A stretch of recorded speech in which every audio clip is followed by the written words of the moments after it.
What's up, everybody? Yeah, we're a little early. A little early. Nice to see you guys all showing up. Hey, look at that. We're going to start class in about 45 minutes. But I feel like hanging out in my dorm room right before work. How's everybody doing? How's everybody? Got some fruit? Gonna hang out. Wanted to see what you guys are up to before class gets started. The crew members get to hang out for a little bit before class starts.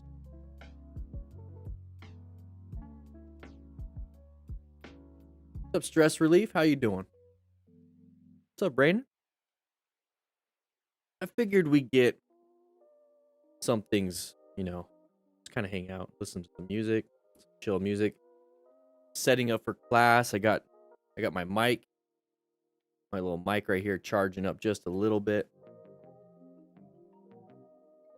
Got my headset. Yep, got my headset set up.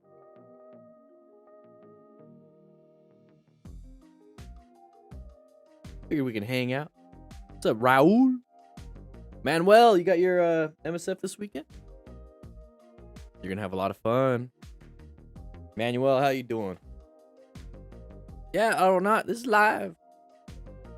Foul things from the swamp. Just listen to some lo-fi. Figure there's a good chance to kind of hang out. You guys can sign in right now if you want to by hitting that like button. Got 45 minutes till class starts. Don't worry about it. What's up, Dinah? Had a big ego rider on a one-day-old bike. Trying to race me on back roads. Ooh! Stress relief riding. Yeah, we had something similar like that. I was driving to town today, went to Home Depot and all that stuff, and I was driving. And somebody to my 11 o'clock. I wasn't in blind spot or anything. I had a good space cushion. I was planning my drive. That dude went all the way to the left, almost going off the road. It was a 3-lane road, all the way on the left. This is Houghton raining. And I was in the middle lane, and he went halfway into my lane. I was like, oh! All I did was roll off the throttle, roll off the gas pedal, and let that dumb get ahead of me. You gotta do what you gotta do.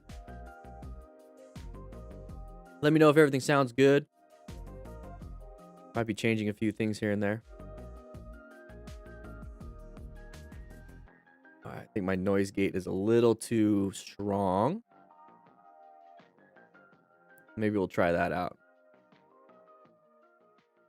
Let me know if you hear like words get cut off while I'm just chatting. Got your pen ready, Big Bloom? Thank you for letting me know. We've been having some trouble with rookies, by the way. A lot of you rookies are chewing on cables, not cleaning up, not taking out the trash. Having some problems.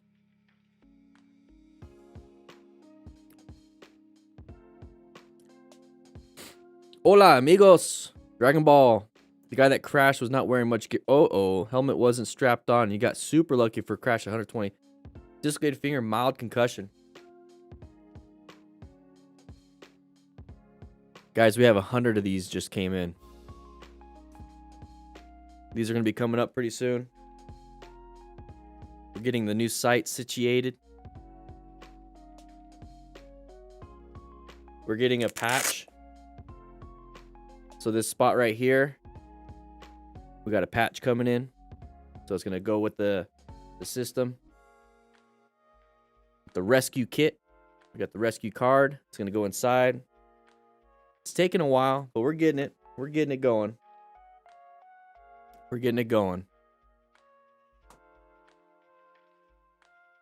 You're sweeping the office, Jerry? Thank you, Jerry. From the UK, Connor, how you doing? Just soaking up the knowledge, Mike TV. Oh, yeah. Remember, we do have the Discord. We have the Discord server. It's a great resource for any of those questions about those aftermarket levers for R3s. Just go to the new rider questions section. Remember, we're just kind of hanging out right now. We got 45 minutes till class. This is a great time for you guys to sign in, become a member today. What's up, Terrell? Just kind of hanging out. I'll go ahead and bring the screen down real quick. Okay, right there. Here's our syllabus. I forgot to send it out to patrons. I'll just do this. Sorry. Forgot to send out sooner. I'll just do that.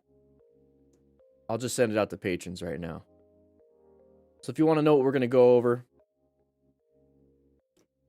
swing on by patreon.com/DanDanTheFireman. Just sent out a $400 gift card to the first place winner of last month of March.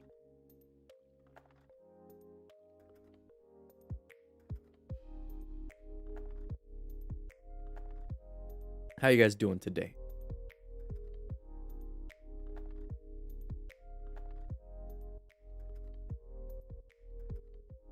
Today's class. Getting it all situated. Sorry for the late syllabus.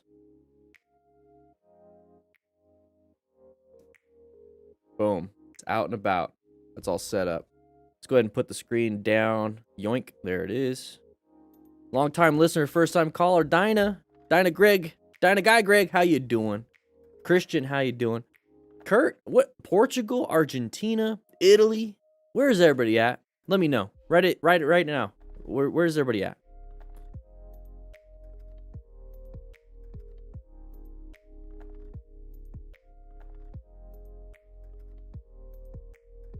I'm eating some grapes, guys. Don't worry about it. I'm almost out.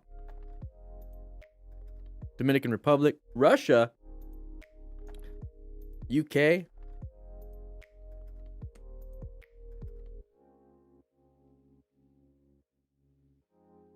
Yeah, I turned off messaging on Facebook, Instagram. The only way you can get a hold of me is through Discord, Patreon, email. That's actually gonna go down. Soon I'm gonna turn off Discord. It's just too much. It's just too much. Make sure you guys sign in. Woo-wee! Boston, Bulgaria, Romania, Chicago, Washington, D.C., Texas, South Africa. Is the music too loud? Let me know. Knox, Tennessee, Anaheim, Croatia, Joe Mama's house. Wait, what? Mississippi, Georgia. Whew. Lawless Warrior, how you doing? Anybody else eat the green with it?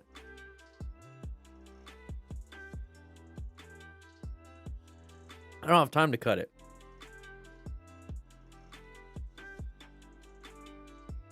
Phoenix. Ooh, Noah. Tennessee, do I use Facebook? Yes, but I turned off messaging.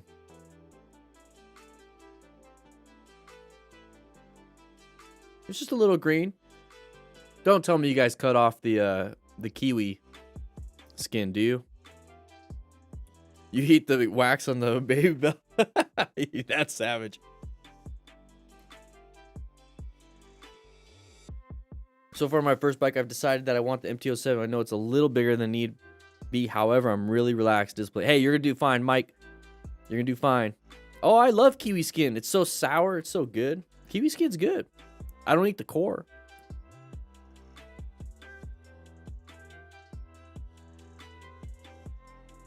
New subscriber to the channel. Love your content. Has definitely made me a better driver. Hey, one bad JKer. Welcome. Manchester. I'm just getting set up, guys. We got 40 minutes.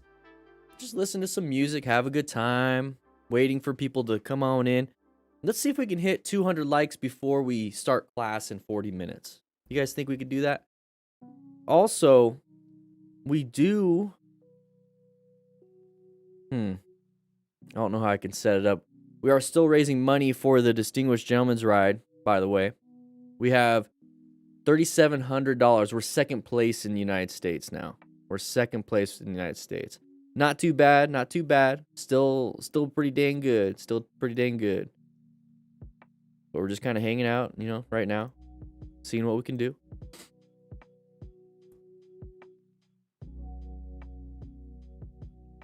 It was hey, Buzzbot, it was recommended by a writer school you attended. Who recommended it? That's interesting. That's so cool. That's so cool.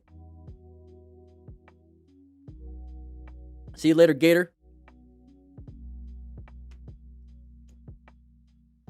Leslie, you've been watching for a year before even getting the motorcycle. What was the thing that helped you out the most? That's really good information because I keep hearing that there's a lot of new riders, a lot of people that are getting into it, and they're watching the channel first and then doing it. So I'm wondering what helped you out the most. 82, how you doing?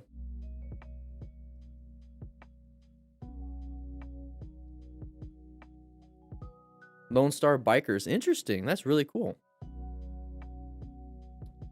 You've been riding since you were a kid. Very little time on road. Your videos helped me prepare for an MSF test. Passed last month. M.S.A.R.T. Woo! Bought a BMW GS and love it. That is amazing. That is amazing. Cruiser Brody. Hey, welcome to the crew. Very good, man. Woo.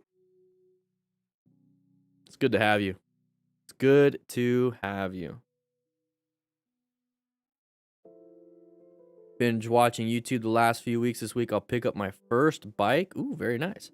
What class would you recommend after taking 3 years off for riding? I would take the BRC. I would take the beginning class. There's no shame in that. Recognizing patterns and space cushions. Very good. Okay. So the visual stuff. Yeah, Dinah, I was on the Sporty. I miss it.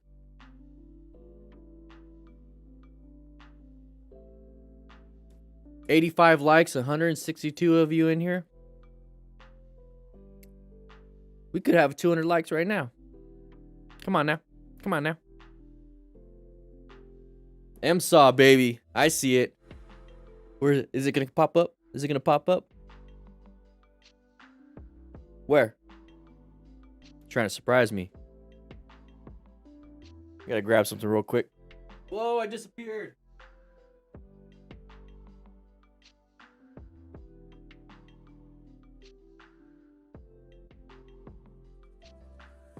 Getting a little congested. There you are. Got some nasal spray. Whew. Like I said, I'm getting ready for class. I have my shower over there.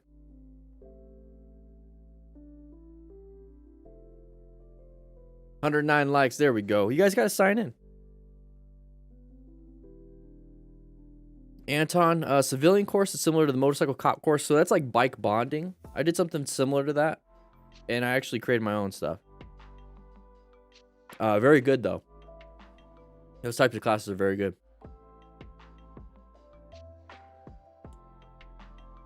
Ricky, good luck, man. You're doing great. I'm glad you found this. You're getting started. Lessons on slow speed turning helped me pass Italian license exam. Very slow speed slalom. Hey, Cole, Trickle, woo! Love it. Love to hear that. By the way, everybody, we do have a second channel. It's called Motorcycle Training Concepts. And that is all on bike stuff. Okay, we just finished common motorcycle controls on a big cruiser on that channel. And we also just finished how to find the friction zone and utilize the friction zone on that channel. We are going to have more and more stuff come up. We have tight turn from a stop. We have U-turns and figure eights coming up pretty soon. You guys need to check it out. That's the second channel. Everything we do here at the Firehouse is on DanDanTheFireman.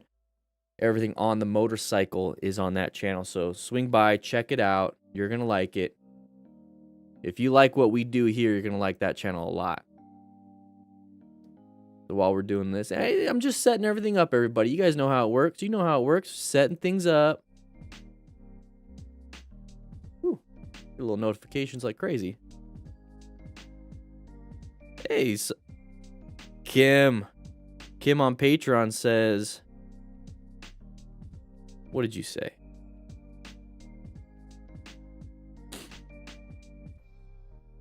Kim on Patreon. Hi, excited to be here. Woo! Kim, excited for you to be here too. Eat the green first, right?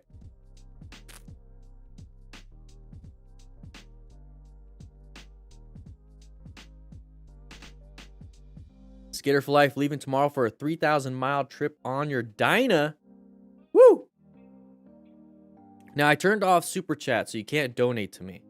So if you want to donate or anything, please don't donate to me. Donate to the Distinguished Gentleman's Ride.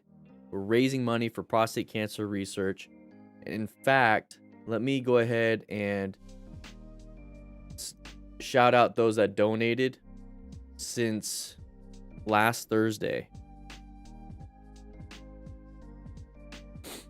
DC Robinson, glad to help, bro. Thank you for the $10 donation to the Distinguished Gentleman's Ride. Andrew Short with a $5 donation. Hey, Dan, I really love these kinds of charities because when I was 21, 24 now, I had several strokes and it caused major depression problems. So it hits really close to home. But I love your classes. They taught me to be a disciplined rider/driver. Thank you. Hey, man, I'm glad you're doing better. It's a tough 3 years, I bet. Tough 3 years. Glad you're doing well. Glad you're becoming a disciplined rider and driver. So if you donate to the Distinguished Gentleman's Ride, I will shout you out on stream. We're trying to raise $10,000. It's for men's mental health and prostate cancer research.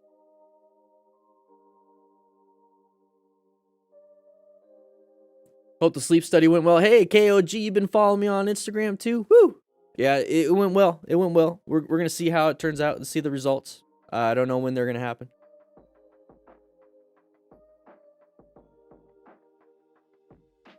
The green is the best part, right? That's where all the vitamins are, right?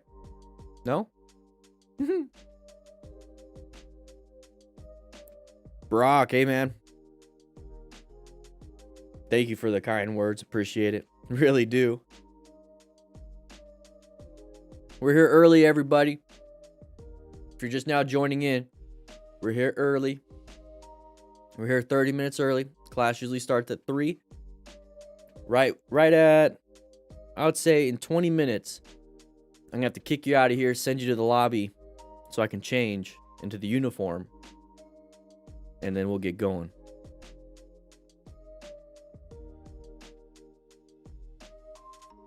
I think it's a good way to kind of hang out with everybody before class starts, you know?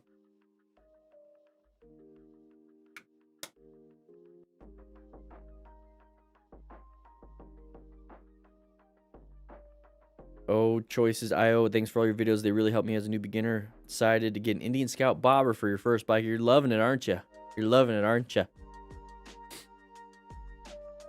What's your thoughts on the jacket from Revzilla? First Turbine. Let's go check it out. What else you guys want me to check out? First Turbine.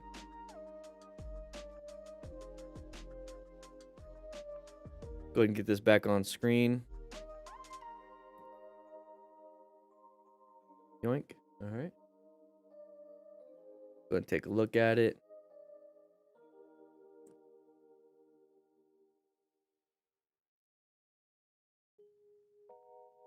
Joe Russ. All right, so it's in the 250 to 270. Let's just pick a large to see. Well, okay, so 249. Hey, Joe Russ, welcome, baby. All right, so cowhide's good. Vented chest pockets, that's good for airflow. Grommets under the arms, that's good. Zipper mesh liner, okay. Permanent, okay, so that might be a little bit difficult to get. I mean, if it gets hot. Action back, I don't know what the action back means.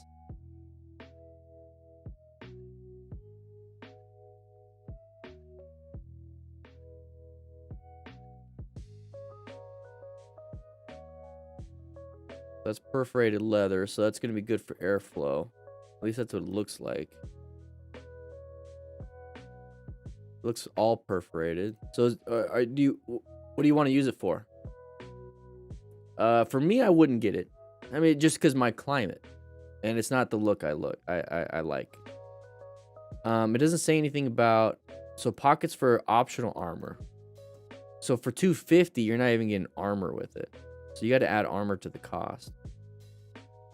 Leather has really good abrasion resistance. So you're looking at this cost right here for shoulder, elbow, and back. So 25, 25, 25. So $75 more. So we're looking at like 325.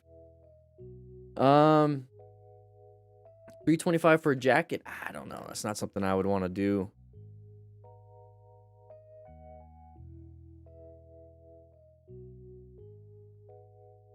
Hey man, it's up to you though. It's up to you. There's nothing wrong with it. Nothing wrong with it.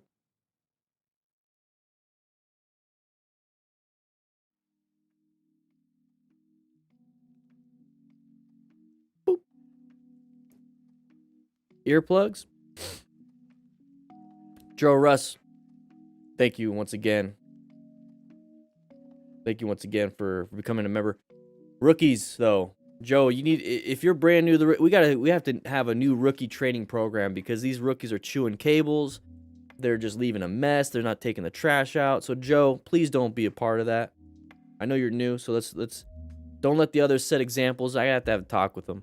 I gotta have a talk with them. Green again, right?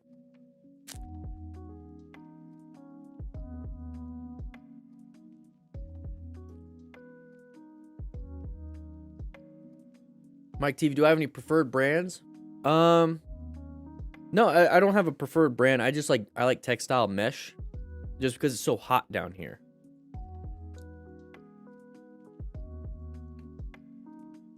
Connor, Engine Hawk.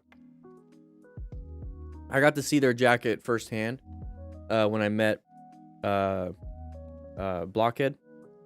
They seem pretty good. Seems pretty good.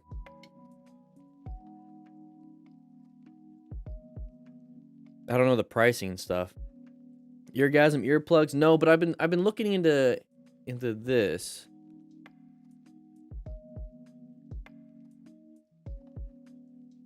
I've been looking into this. So decibels. Okay, get away from here. So decibels. I've been looking into them. So earpieces.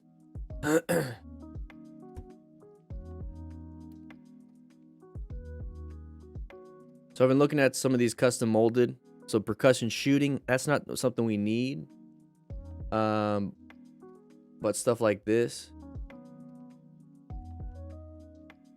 Yeah, guys, we're just getting set up. So $26, not too bad. 3D molded. So you can actually mold them into your ears.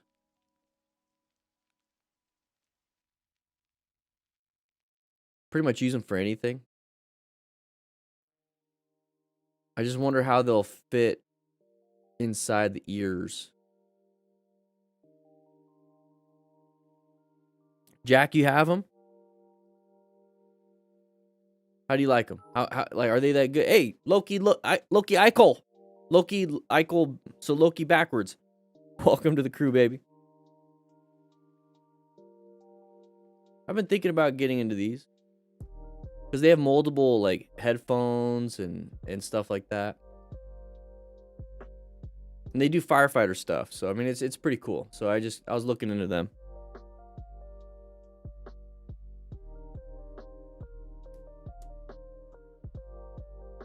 Domac, who eats them? I don't know. By the way, thank you for submitting that video. We're having new videos pop up pretty soon. Finally, we were able to get through 100, and you guys, we had like over 200 videos to go through and see. You have no idea how hard that is on top of everything we're doing. So we're finally going through them.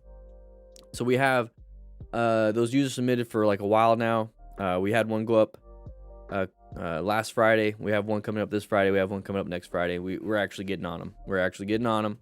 So guys, if you want to submit your own videos, please do so by clicking that link in the chat.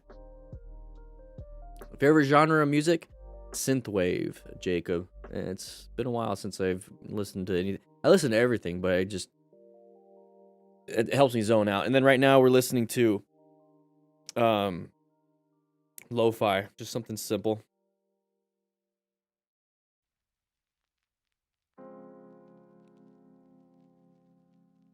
G Money Mac Fresh, love your name. Love watching your commentary. Hey, thanks, man. I appreciate it. Good for decreasing volume, but not isolating. Yeah, the main thing you want to get rid of that frequency that's going to cause you hearing damage. So I talked to the decibels for a little bit, and they worked on that. How am I supposed to practice my braking at high speed? Last time I tried, my front tire locked at 80 kilometers an hour. Not nice. I thought that if I do progressive braking, worst case would be a stoppie. Well, the thing is, we're trying to stop, not stoppie. We're not trying to stop on a dime. So the thing is, when it comes to 80 kilometers an hour, your total stopping distance is going to be massive. So remember, you have perception reaction, but then that braking distance increases faster you go. So it's not about, hey, I can stop really quickly with progressive brake pressure. It's I can stop without losing traction with progressive brake pressure. So you need to have that space cushion in the first place. And that's why being situationally aware, having that space cushion is so important. The best place you can practice it would probably be obviously in town. So like you could do some higher speed stuff. Let's say it's a 50 mile an hour road. You slow down and stop to a stoplight. Interstate on the off ramps, you can practice that. Tip. We're just setting up. We got 12 more minutes and we'll head to the lounge while I get ready. I gotta change into my uniform. This is just, I got back from a demo weekend from Indian Motorcycle Tucson. Actually made a live stream, been a while. Hey peeps, I didn't really go. I had other things, but you know what I mean. Late night shift at the hospital. Nice to see this live stream. Lex, how you doing? What were you doing at the hospital, man? Dino Rider, favorite food? Burritos. Just picked up a Sedici Forza boots from Revzilla. Were these a good options? Let's take a look. I'm going to tell you right now, Sedici, whatever you want to call it. Very, very good brand. Oh, you did good. I mean, 140 bucks for boots, that's not bad at all. I'm a 10.5, so I wonder if you're supposed to size up or down. Oh, those are good. Now, I would have gotten, for me, I'm just saying, my own personal preference is at least mid-shin. Because I want to protect as much as my tib fib as possible, but this will protect your ankles, and that's really the big thing here. The ankle and the feet. You can crush your feet very easily. Mad Lions 37, welcome to the crew. Hey, rookies, stop chewing the cables. Okay, we're having issues here. All right, let's see. Perforations, impacts. Okay. I'm gonna tell you right now, it's good, man. So additional set of thicker EVA insoles for a half size reduction in fit.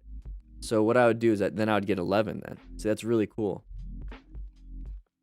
EVA insoles. Okay. These look good for $139. This is really good. Really good. I like the zipper. Bradley S, baby. Welcome to the crew. You guys get your mustaches at the front door. Yeah, the zipper right here, right? Yeah, it looks good. I think you did good. I think you did good.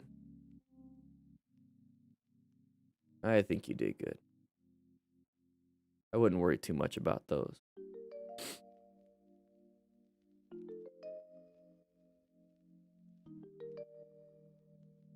How was the weekend of selling your... Oh, you're selling your bike. Getting a Honda Translap or BMW GS 700. Hayabusas. Yeah, you're going all over the place. The GS 700 sounds great, though. Should I get motocross boots for safety even if I don't ride motocross? Motocross boots are going to be very, very, very stiff. They'll offer protection, but it's not going to be comfortable. So they if you want, you go for like a dual sport boot. That's what I have. What's up, Charm? Smart Riders in Spain. Woo! Remember, everybody, hit that like button before class starts. Let me know if you guys like to hang out prior to class. I mean, this was an hour before class. We got 9 more minutes until I got to start changing. I got to kick you out of my room. And then you guys have to go into the front lobby. 7-seat bicycle, is it too much power? It could be. Luke, how strong are your legs? Hey, what's up, Jonathan? How you doing, rookie? So we're going to create this new program for the senior crew members. You guys are going to have to train these rookies. Okay? Having too many issues with not taking out the trash. All right? Can't be having that. Can't be having that. So if you're a crew member and above, you need to start, maybe having the rookies hold a belt loop or something and follow you around. All right? They have no pants on. Yeah, you're right, Scarlett. That's why I'm sitting down. You like hanging out, Mr. Out of the Void? All right, cool. I like doing it. It's nice and chill.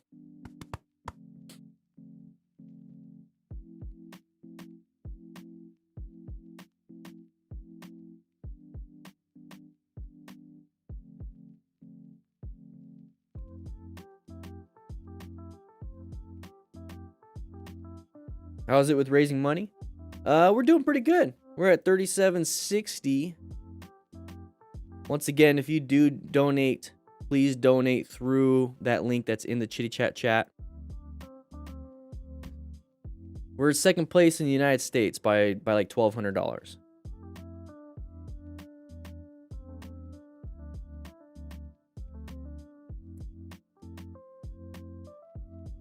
From Cancun, how you doing? Indian gonna crush Harley in the Bagger League? Oh yeah, they're gonna, Phil. No doubt about it. And in flat track too. Again and again and again. Watching for a while and helped a lot with knowing what to look for and how to notice uncommon things in common situations. Mad Lions, woo! Good to have you. Good to have you. Loki, upgraded. Hey, you're not a rookie no more. Ha ha ha! Woo! Crew member now. Hey, you gotta help out these rookies though. Yeah, we're doing pretty good. We're doing pretty good. All right, 6 more minutes. I gotta kick you out so we can go. So you guys can get to class, get to the front lobby. Hey, we're only at 166 likes. That 166 people signed in, and there's 258 of you. What's up with that? You guys need to get better at hitting this like button. All right. All right, every time you watch a video, every time you watch a live stream, you show up, you got to get credit. Make sure you hit that like button to sign into class. Bogota, Colombia. Still looking for a very good back protector. Any advice? Find one that fits into your jacket. I just got a D31. Man, I'm getting like congested. I'm an MC instructor in Sweden, and love what you're doing using it daily in your classes. Hey, Alfia, I think that's how you say it. Hey, that's awesome. That's so cool. Rob Honda Shadow 99. Hey, I'm glad you're riding. I'm glad I could inspire you to ride. That'd be cool. If you hit like twice, that's a problem, everybody. Don't hit like twice. Hit it once. Seasonal allergies. It really sucks for coming back after ride. Any suggestions to combat this? Live in Virginia. John. I got nasal spray, and I just did some prior. That's why I had to get up and do it. I was like, I'm getting congested. It's hard to breathe and talk all day. Palm sliders. It's not necessary, but it's good just in case you crash and you put your hands out. But if you're riding around town, you want something that's comfy and like a vibration dampening thing for your palms. So good cushion, not really a slider. Can't go wrong with it though. It's not something I would look for in a glove. For me.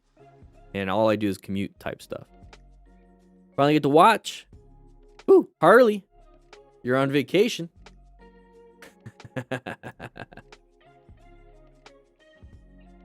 KTM RC 390, great one. Great bikes. You can't go wrong with all of these bikes, everybody. If you like it, you want it, do it.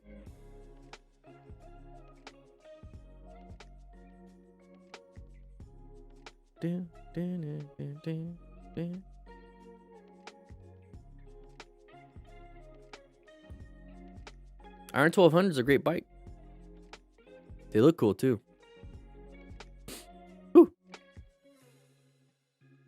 Just got your first bike a month ago. COVID has canceled my safety course, so I'm bummed, but your videos have helped me get comfortable on my bike around the block. Ian, woo!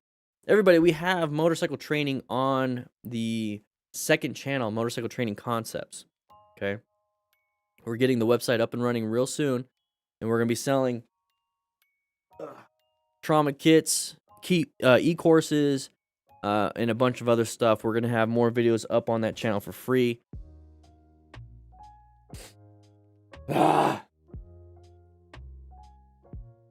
Seasonal allergies. I just get congested. Joshua, good to have you. Honda Groms are cool. Honda Groms are cool.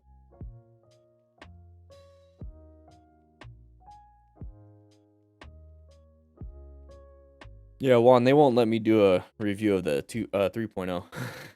What's in the trauma kit?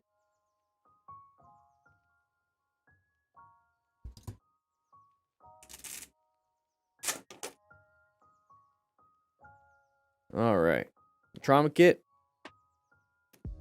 Got 2 tourniquets, a medium and XL glove, emergency blanket, 5x9s, 4x4s, a Sharpie, so you can write the time on the on the tourniquet, 2 triangular bandages, a whistle, a CPR mask.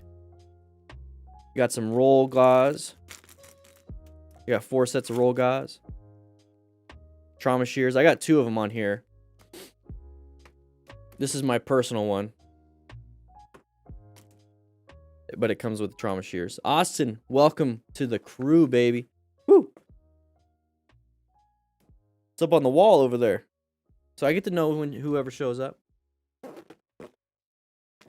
And then inside of it, you're gonna get a rescue card. It's gonna have some like quick tips on what to do on scene. And then we're developing a patch for it. It's in production right now. It's a woven patch, Smart Rider, Dita from Crew Smart Rider patch. That will come with it too. And we'll probably sell those separately. Also, if you just want to get the patch.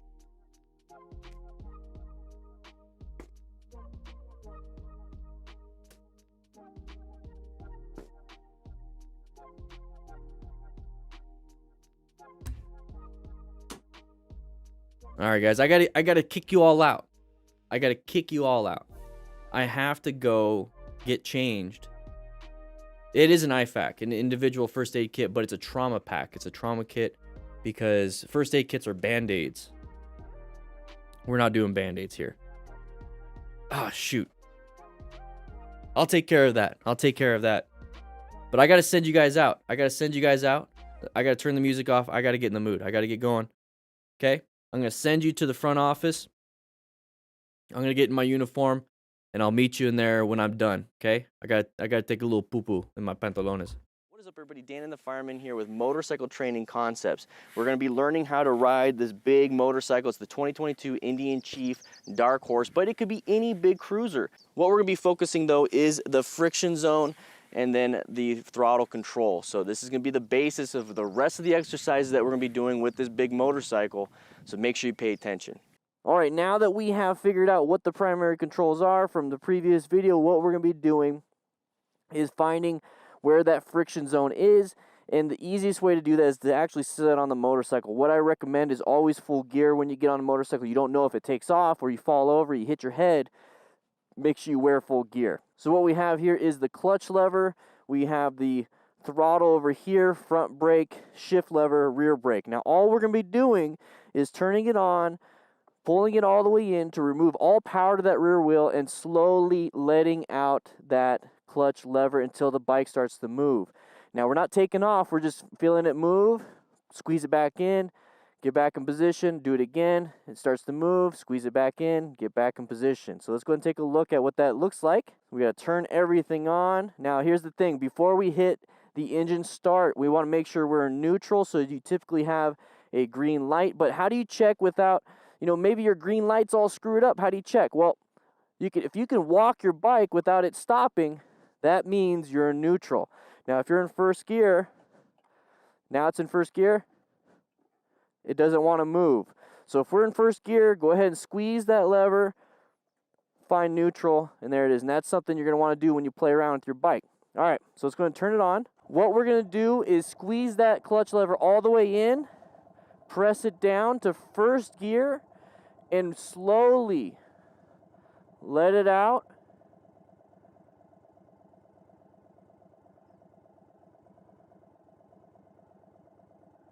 And that's the friction zone. You see how I'm starting to move a little bit? So once it starts catching, so I squeezed it back in, now we're going to go ahead and get back. Once it starts to catch, so now I can let it out quicker to that spot, and it will go.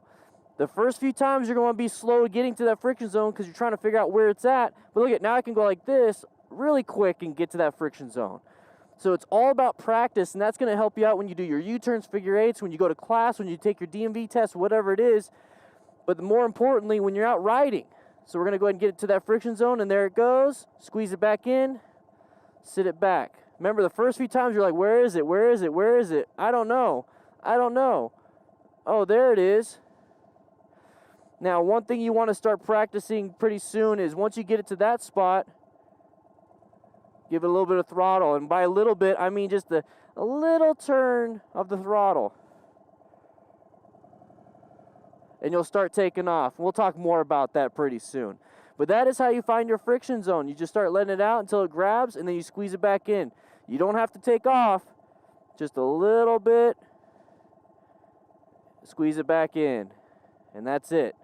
All right, now we have everything set up here. We're going to be utilizing more of that friction zone, and we're going to duck walk with our feet. Now, if you can't touch the ground, this is why it's super important to learn the friction zone, because when you do these tight turns, you get out of parking spaces, you need to utilize the bike how it is.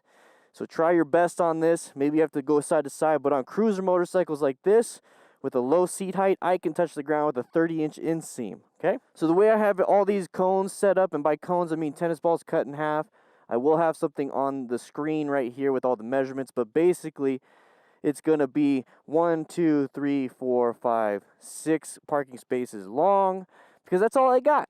So it's our compact course that we have here for MTC. You can take this to the parking lot anywhere you want to go. So like I said, we're going to do this little paddle walk thing, okay? Oh, by the way, wear full gear, even eye protection.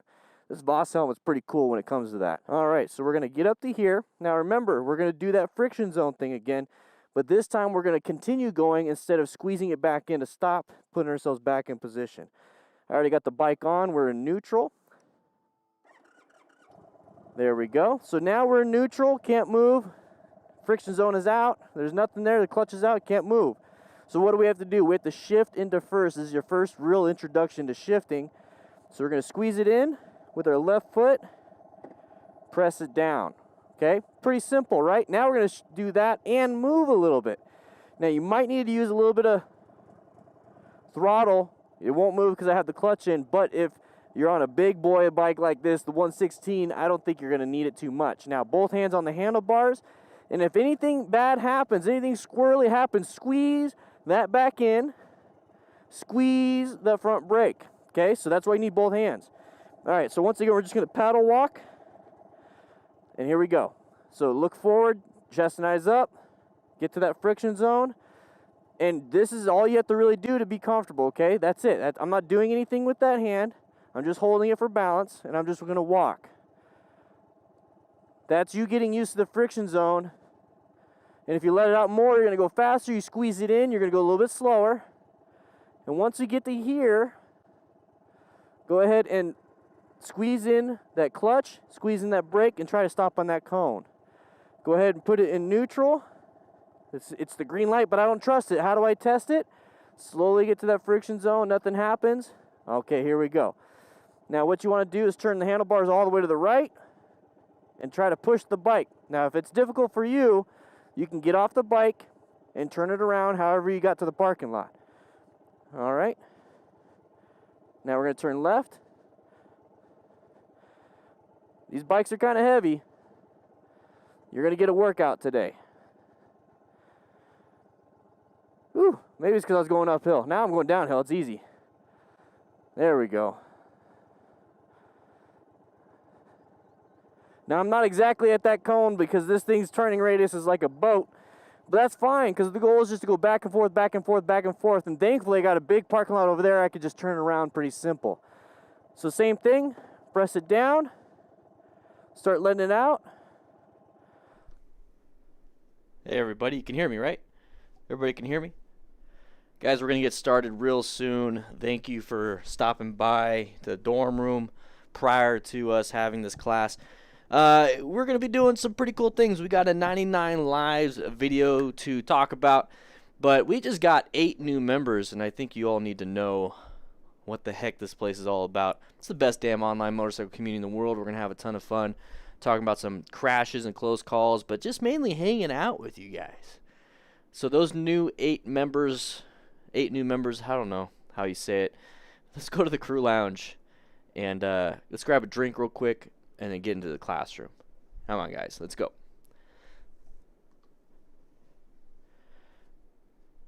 All right, everybody.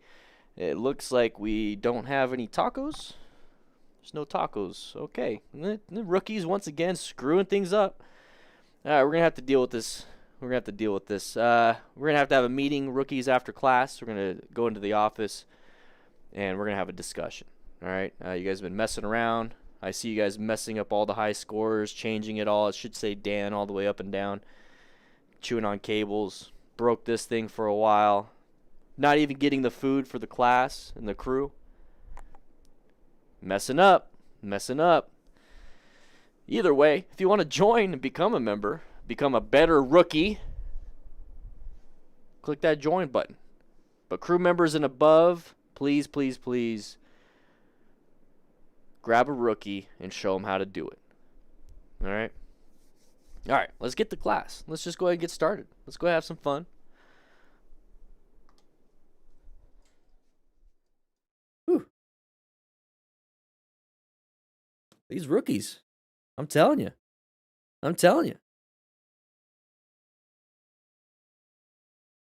General mood on live stream days.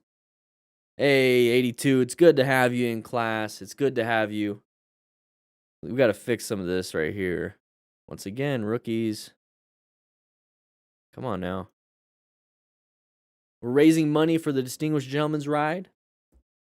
That is for men's prostate cancer and testicular cancer research, and then men's mental health. Very near and dear to my heart. Let's go ahead and put some music back on. We'll listen to music before we get started. We're going to be going over this video right here. Okay, well, it's a 99 Lives video. You guys know it. You know what 99 Lives is all about. We'll be going over that. Got some music going. Make sure you sign in for today's class. Get some credit. 315 of you in here. Come on, Hamza Saeed. Welcome to the crew. Woo!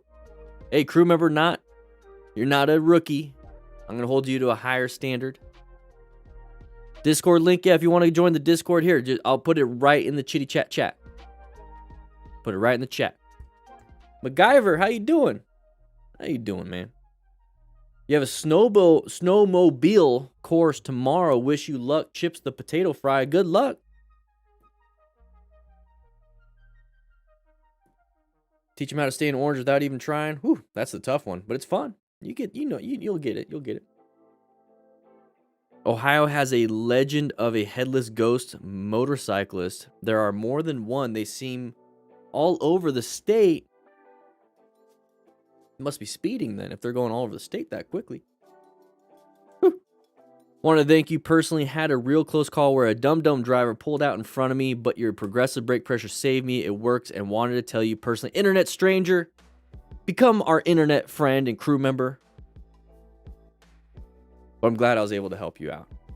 Progressive brake pressure. Whew.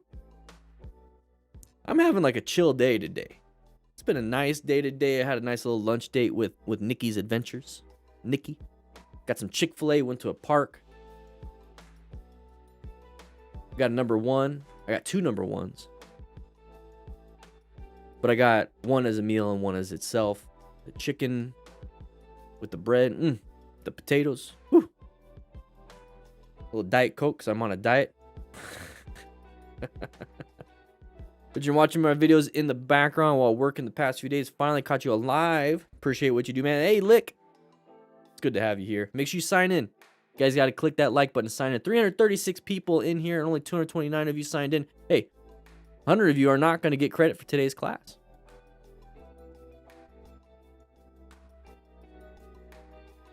Paul D became a rookie. Whew. Austin dropped 50 pounds in the last 4.5 months. Hey, Paul D.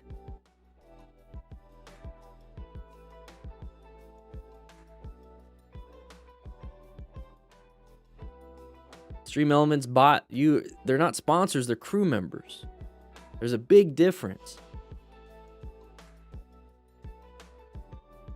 We got to fix that. We have to fix that. Became a crew member. Save. So somebody become a crew member. And see what happens. Let's see what happens. If somebody becomes a crew member, we'll see what happens.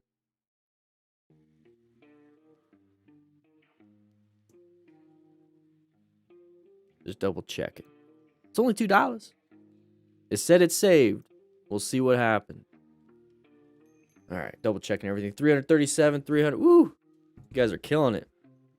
Biffed out for the first time in R6 after 3 years of riding. Walked away from 60 mile per hour.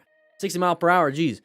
Accident with only a broken arm. Any advice for dealing with frustration after? Once you're healed up, go to a parking lot. Bond with that bike again. Find that balance point. Find what you need to do to get in a good rhythm. Just start loving the bike again. Don't worry about the street. Don't worry about, hey, Jordan, yeah, exactly. Don't worry about the street. Don't worry about the cars. Worry about you loving the bike again and the bike loving you back. All right, Forrest?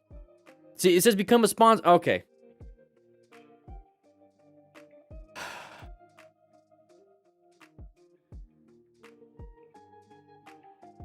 I literally changed it.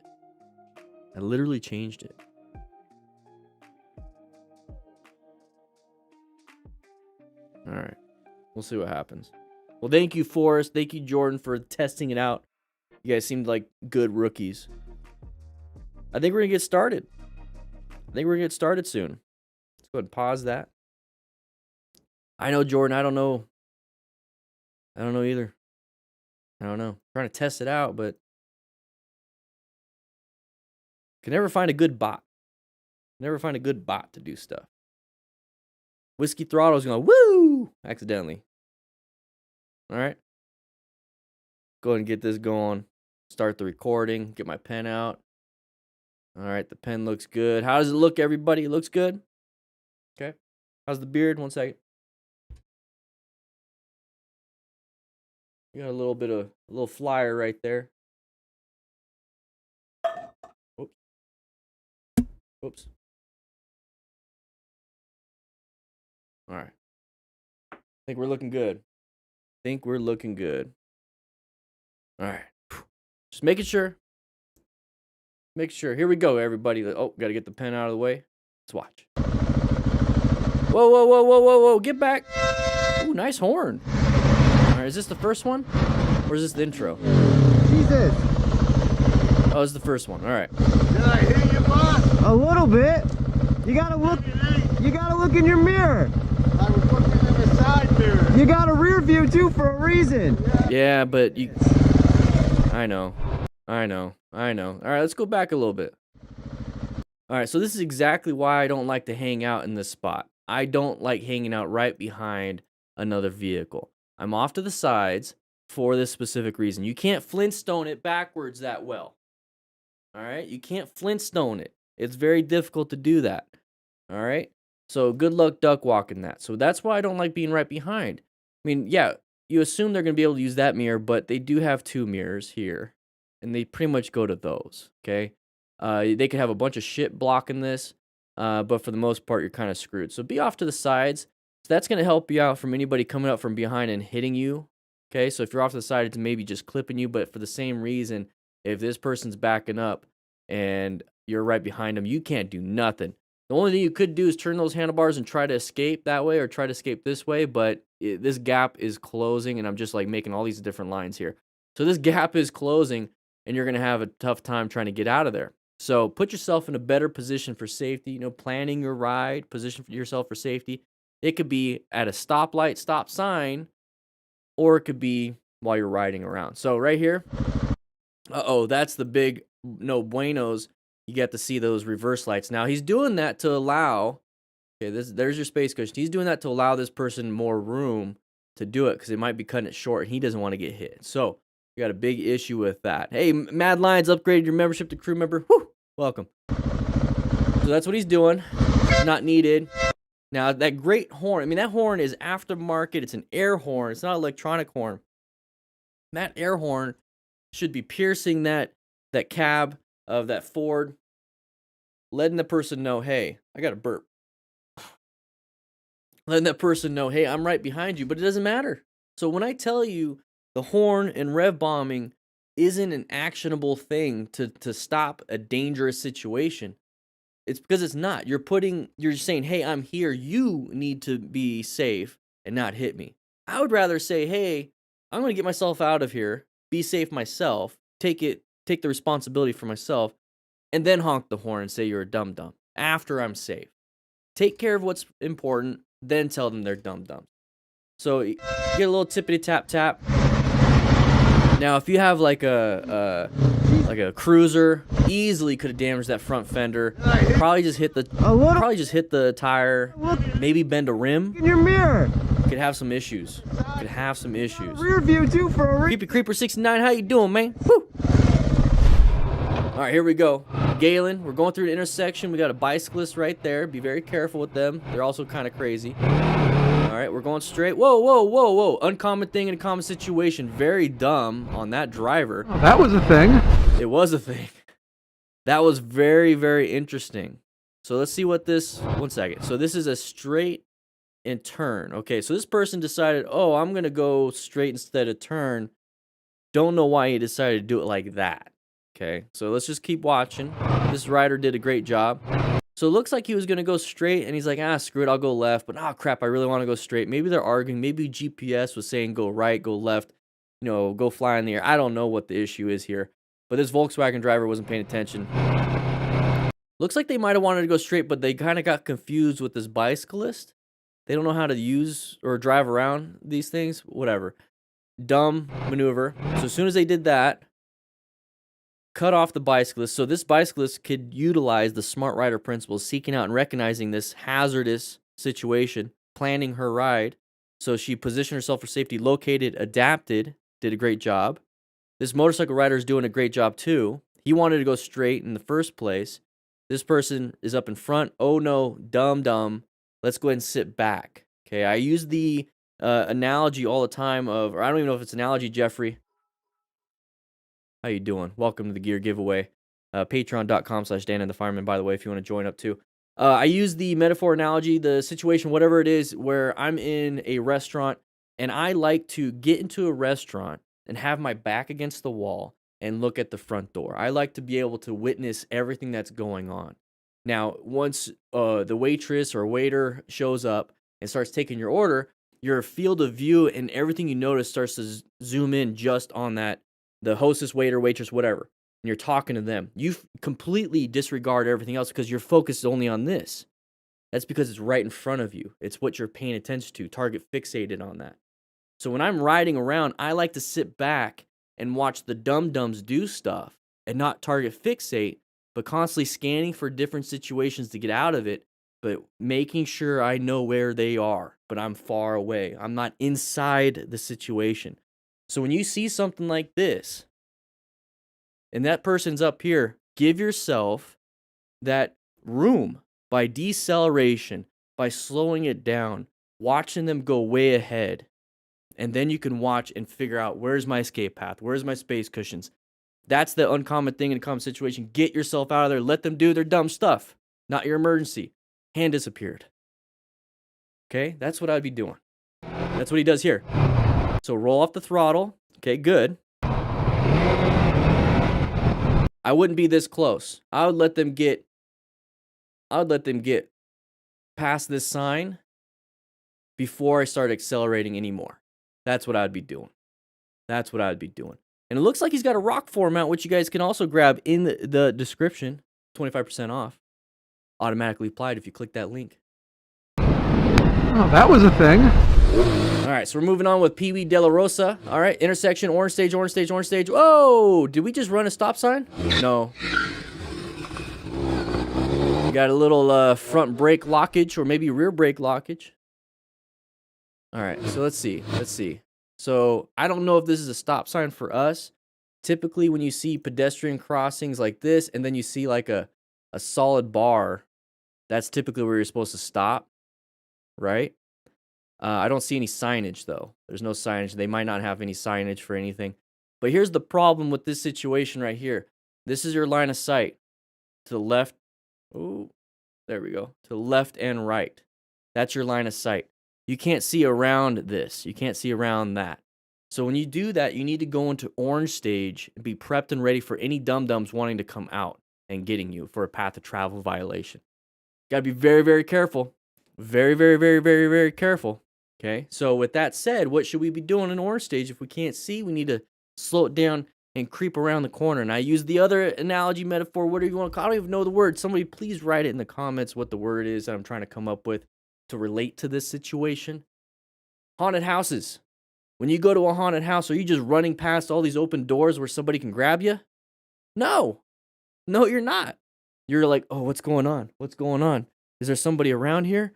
Is there somebody? And then the chainsaw dude comes at you. Then you can run because you see it. You hear it. But if you don't know, don't be hauling ass. Don't be hauling ass. You always run past them, though? Okay. Well, Scarlett, you know what? Scarlett, you do you then. I'll follow you when they're chasing you. Analogy? Okay, good. So we're getting through here. That's when we perceived. Now we have a moment to react, and then we have braking distance equals total stopping distance. But remember, perception, reaction, and then the reaction could be anything. Could be a swerve, could be braking, could be panic, could be nothing, could be in brown stage. Once again, brown stage, don't go into it because you panic, mental and physical performance completely gone. And you poo-pooed in your pantalones. You want to go into red stage. It's up on the walls. You guys can cheat. Say hi to little squirrel over there. You guys can cheat. Red stage is where you did something right, which is a emergency braking or emergency swerving or a combination of both.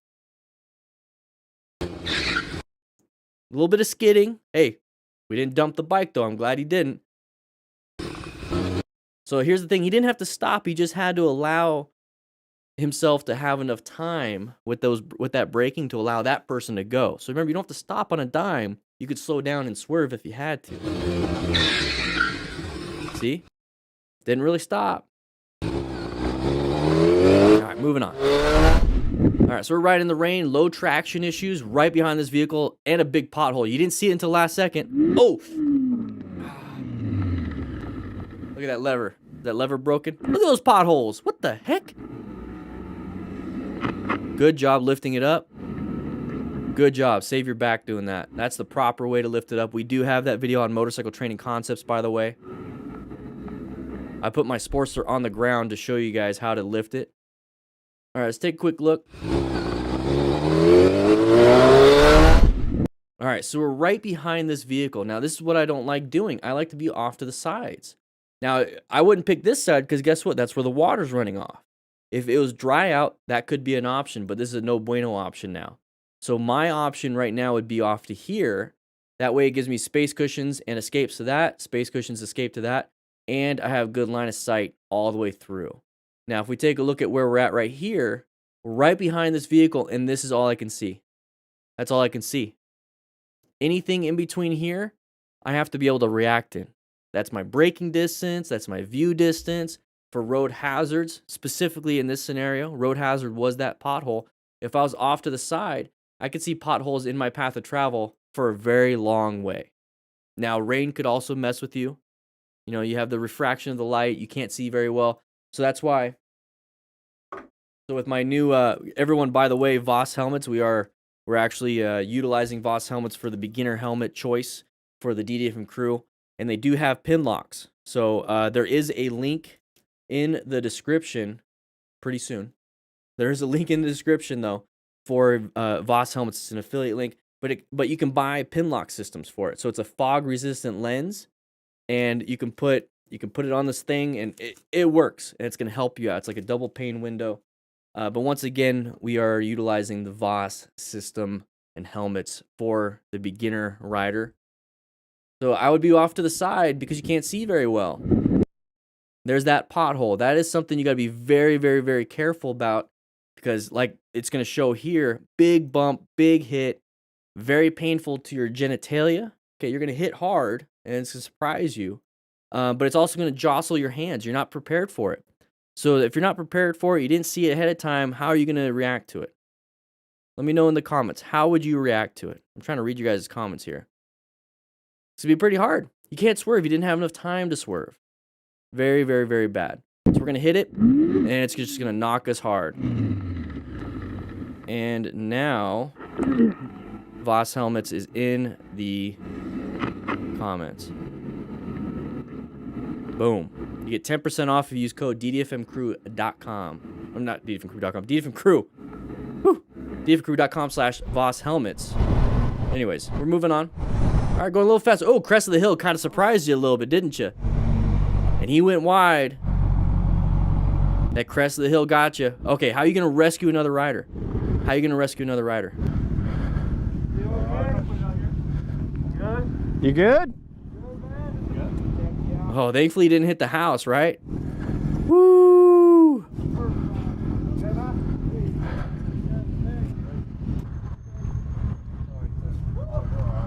Woo-wee!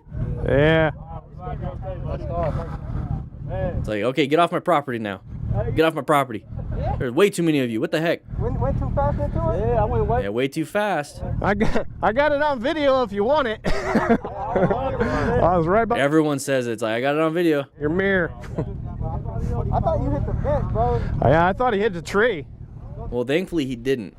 Thankfully he didn't. Let's go back just a little bit. Motorcycle versus house. Yeah. X-Ambulance requested at 125 5th Avenue. Yeah, dude. Once you hear the motorcycle versus house, it's like, uh-oh. All right, so we're going to be riding through here. We're in a group ride. Obviously, we saw what happened afterwards. Maybe we're just trying to keep in line, trying to keep up. Here's the thing. Do your own thing. Ride your own ride if you're in a group ride. Do not let ego dictate how fast and how slow you ride. So right here, we have a crest of a hill. You see how you can't see the road anymore? Look where those other riders are.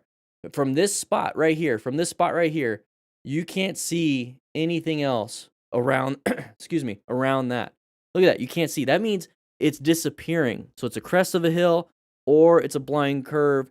It's narrowing down and disappearing, okay? It's narrowing down and disappearing.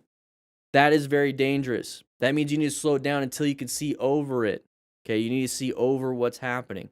So these guys are going a little bit too fast for what they can handle on this blind curve. See, now you can see everything. So at this point, when you get up to this point, you're like, okay, I was slowing down. I was doing slow like press and roll. Now that I see everything, okay, it's an easy turn. Okay, now I can go. But you don't want to be surprised. What if there was a car here backing out of this driveway on the right side of your screen? What happens if a car was going too wide, now it's kind of half into your lane? Okay, what about there was oil, gravel, dirt? Who knows? You don't know until you actually can see. That's why seeking out and recognizing hazardous situations is very important. Smart rider principles. We're going to get up to here. Now, this person in the front went a little bit too wide. This person's on the line. Like, we're all over the place. We're all over the place. Not good lines. We should be just doing a nice, easy ride and navigating this. This is a neighborhood. This is a neighborhood. Why are we going super fast? This should be an easy turn for anybody. For anybody. Cars, motorcycles. It should be an easy turn. But what got us? Too much speed for what we can do. So if that's the case, we need to slow it down, especially in a group ride. So he's going to go wide. He's going to hit, and he's going to go over here. Hopefully he doesn't hit anything. They said didn't hit the tree. No, basically anything. Okay, so very good. Glad he didn't hit anything. Glad there wasn't a tree. It was all open area right there. Let's say he was insanely hurt. Insanely hurt. That's why you need one of these. You need a trauma kit just in case. Once if he's bleeding out, once if he had a he hit the pole and it splintered off and it impacted his leg, penetrated his leg. Now he has a femoral artery bleed, or if he's just bleeding out pretty profusely with a venous bleed, capillary bleed, not really too big of a deal. Just apply some pressure, it'll stop. But venous bleeds and arterials, whoo, deadly. That's why you have one of these. Have yourself a kit. You got yourself tourniquets. You got yourself gloves. Got everything. Okay, grab yourself grab yourself a kit. Woo, that would have been bad. Grab yourself a kit.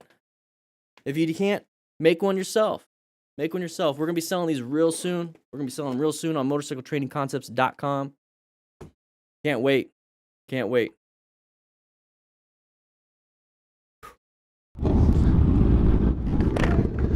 Jordan, we're going to be selling them on motorcycletrainingconcepts.com once the website is up. And when this video goes live, it probably will be. But right now, it's not.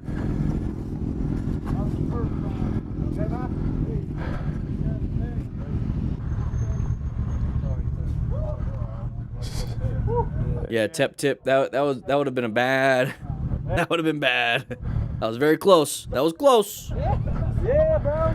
Went too fast into it? Yeah, I went way. I keep it in my backpack. I got it up. Money Mac Fresh or my saddlebag. I was right behind you. Hey, here's your mirror. I thought you hit the vent, bro. Yeah, I thought he hit the tree. All right, so we're moving through here. Very high risk. A lot of lane fill. Oh! Rear tire. Look at this rear tire. He almost dumped it. He almost dumped it. We're going to get patches for the kit also. Smart Rider, D-Diff and Cruise Smart Rider patches. All right, let's take a quick look. Not much we could talk about. What do you think happened there, everyone in class? What's that top color? What's that top color? What does it say right there underneath unaware and? What does it say? Right up there. You can look. It's okay. Look. Exactly. Okay. So we're going to be coming through here. This rider right here is not paying attention. Zoned out. It was white stage, Daniel. It's fine. It's fine. Brown and white. All of it together. Right here. Zoned out. Not paying attention. So it doesn't matter how good your braking is. If you're not paying attention, you're never going to brake. So let's take a quick look. Let's do a little bit of half speeds. Look at that front tire, everybody. What's up with that front tire? Does it look like it's about to lose traction? He's about to dump it? Yeah, he's about to dump that front tire, so maybe too much front brake. Definitely rear brake because that rear tire locked up. Thankfully, not too bad. He's tried to find an escape path because he wasn't stopping in time. So let's take a quick look at this again. We're not going to spend a lot of time on this. Look at that. See that front tire? Let's go back just a little bit. Look at that front tire. Look at this front tire. This is what panic braking does. You're going to lose traction. Thankfully, he kept enough to stay upright. Now watch. It grabbed right there. It grabbed right there. Very cool, huh? This is what I love about after action reviews, everybody. We get to see these things, and then we know what the actual thing happens if we don't do the right thing. So progressive brake pressure would solve this problem. Seeking out and recognizing hazardous situations. Being a smart rider, everybody. The S in smart, M, maintain, that's progressive. Watch this. Oh. Woo! That was close. That was close. That was real close.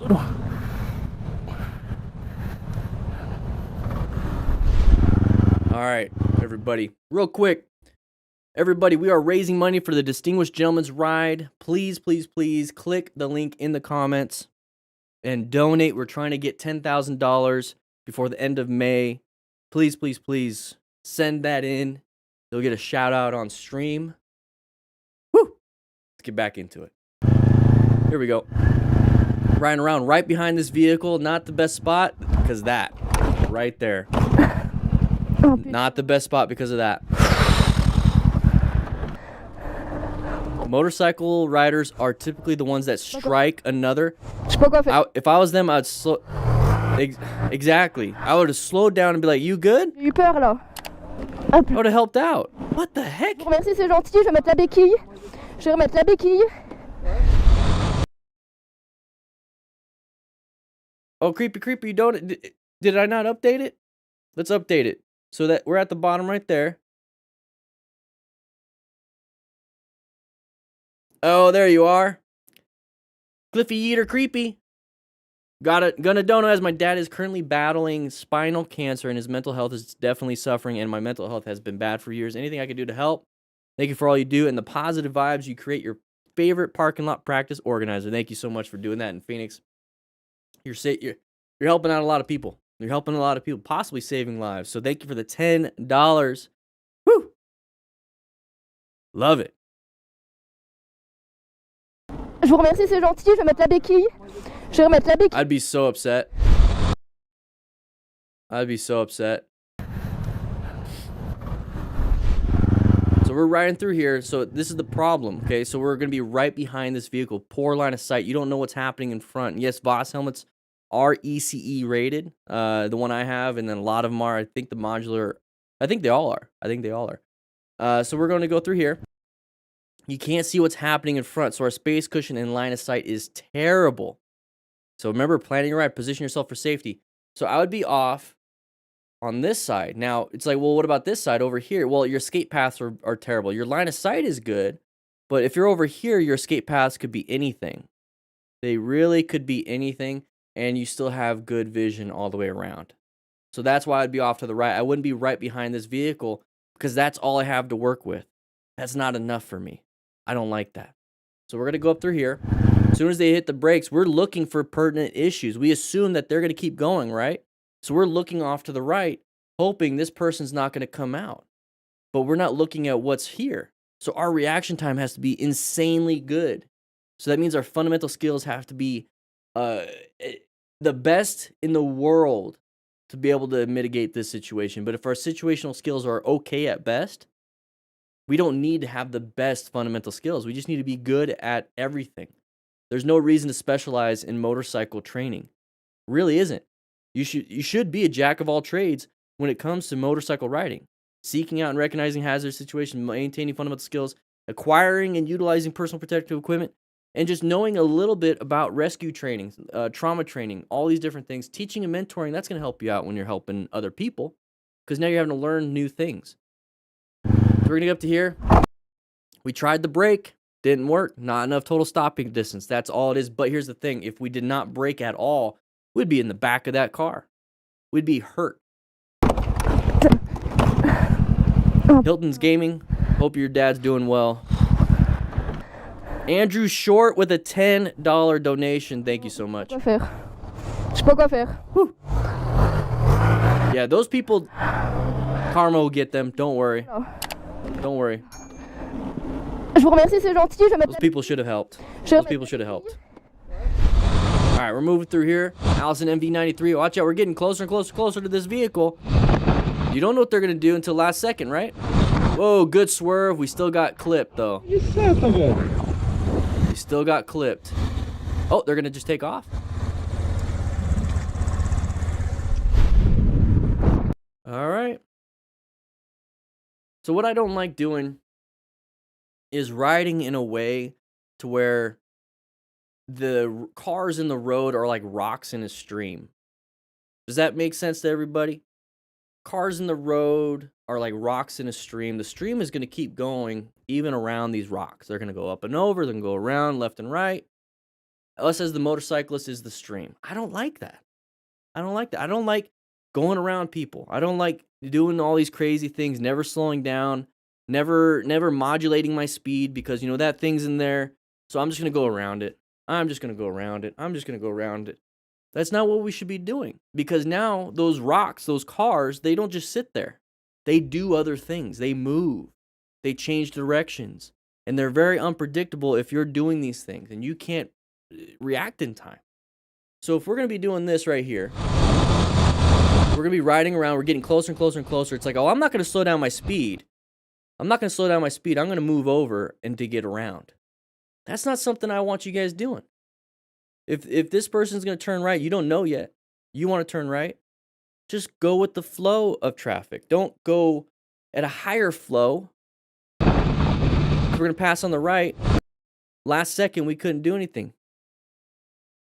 Let's just wait until, the intersections are over. Let's just wait until people make decisions. Let's just ride and drive like we typically would, if we're being defensive. So we got clipped. Oh, just south of it. Just got clipped. Now what do you do? The dude took off. All right, 23-2. All right, running out of gas. No. Oh, man. Beginner mistake. Beginner mistake. Know your fuel range. So if you don't have a fuel gauge, oh no, oh, another beginner mistake.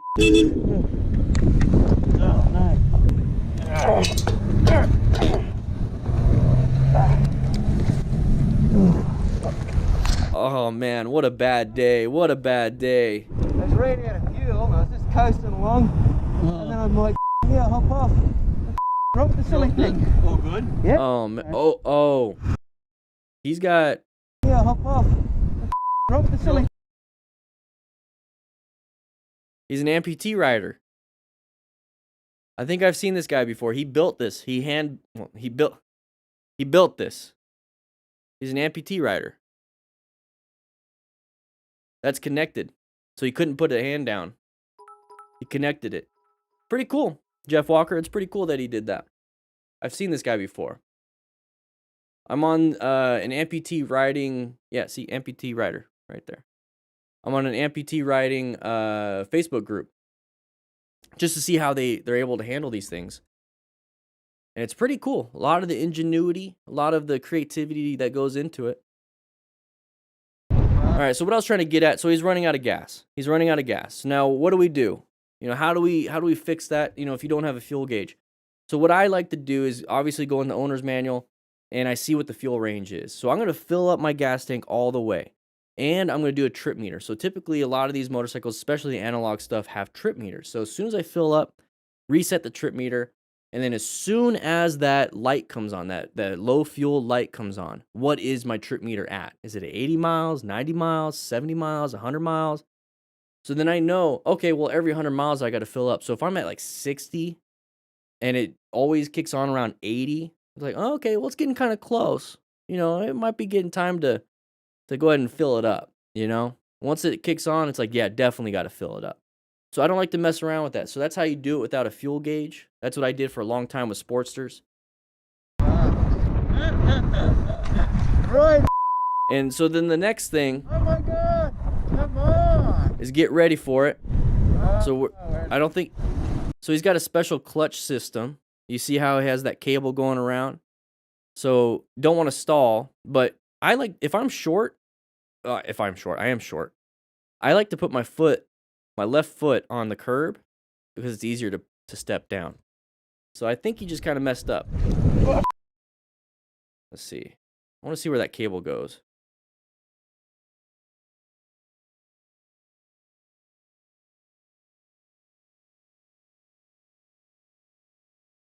That's interesting. The cable goes up into here. But he's got this push system. I wonder if this is like up, downshift. I wonder if he like yanks his arm to shift, which would not, might be a charger, but it goes into the left side. But I wonder what this is. Pretty cool. Pretty the ingenuities, engineerings is. Oh, nice.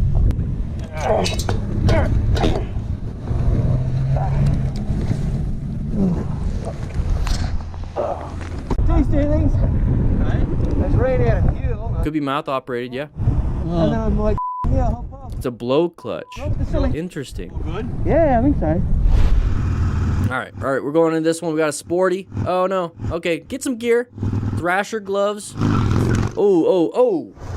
Those gloves do not offer a lot of protection. They offer just tactile feel so your hands don't get sweaty.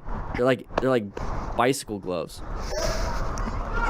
Yeah, I hit a pothole back there. Okay, I was like, what happened? Oh no. That sporty is done. Let's take a look. Can't tell what it is that he hit.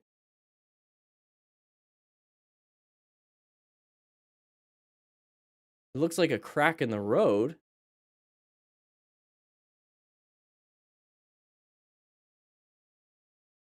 Looks like a crack in the road. He hit a crack in the road. All right, so we're gonna go through here. So what I was saying about these Thrasher gloves, they don't offer protection. There's no D30 armor, no TPU armor, nothing like that. It doesn't even offer abrasion resistance. It's just meant so that if you have sweaty hands, you won't slip off. So these aren't protective gloves. Okay, they're not CE rated. Now, you don't want to ruin this arm either.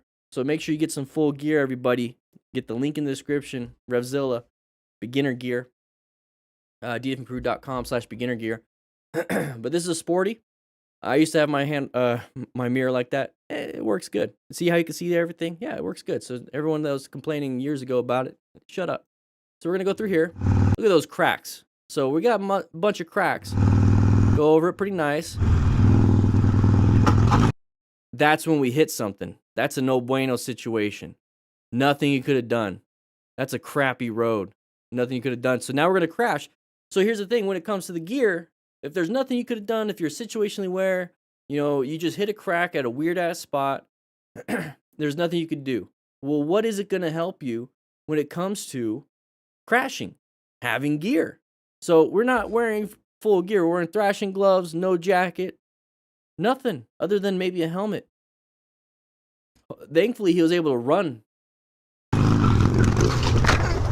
So got up. Now, he could have hit that pole. Let's go back just a little bit. Could have hit that pylon easily.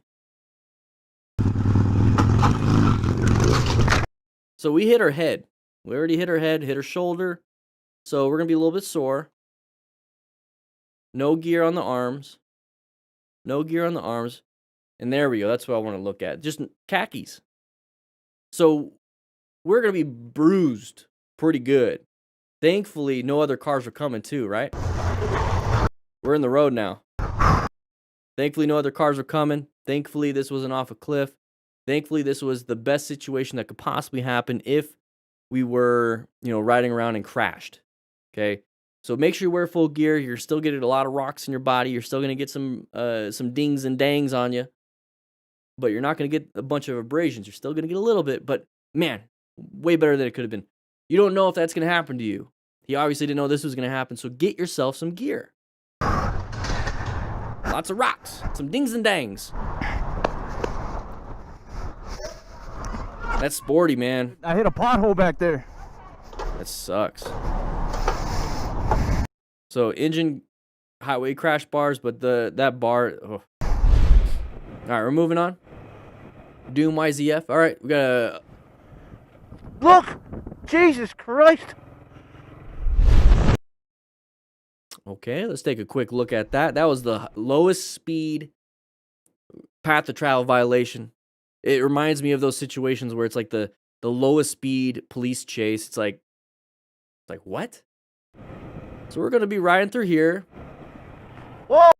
You already know he's doing something like when he does this. Just roll off the throttle and do some progressive brake pressure. Whoa! What the heck?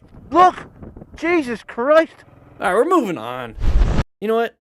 No, come to the lounge with me. What the heck, guys? What the heck? What is this? You guys are watching it up here in the crew lounge? Good. Have some fun. That's us playing around in the parking lot. What the heck is going on? This is ridiculous. That was a non-issue of non-issues. You saw him. He was high-vis on a bicycle. He was wearing full gear. You need to be smart riders. You need to be a part of the best damn online motorcycle community in the world by clicking that join. But yes, rookie, stop. You're making too much noise over there. I'm trying to talk. We're going to have to talk to these rookies pretty soon.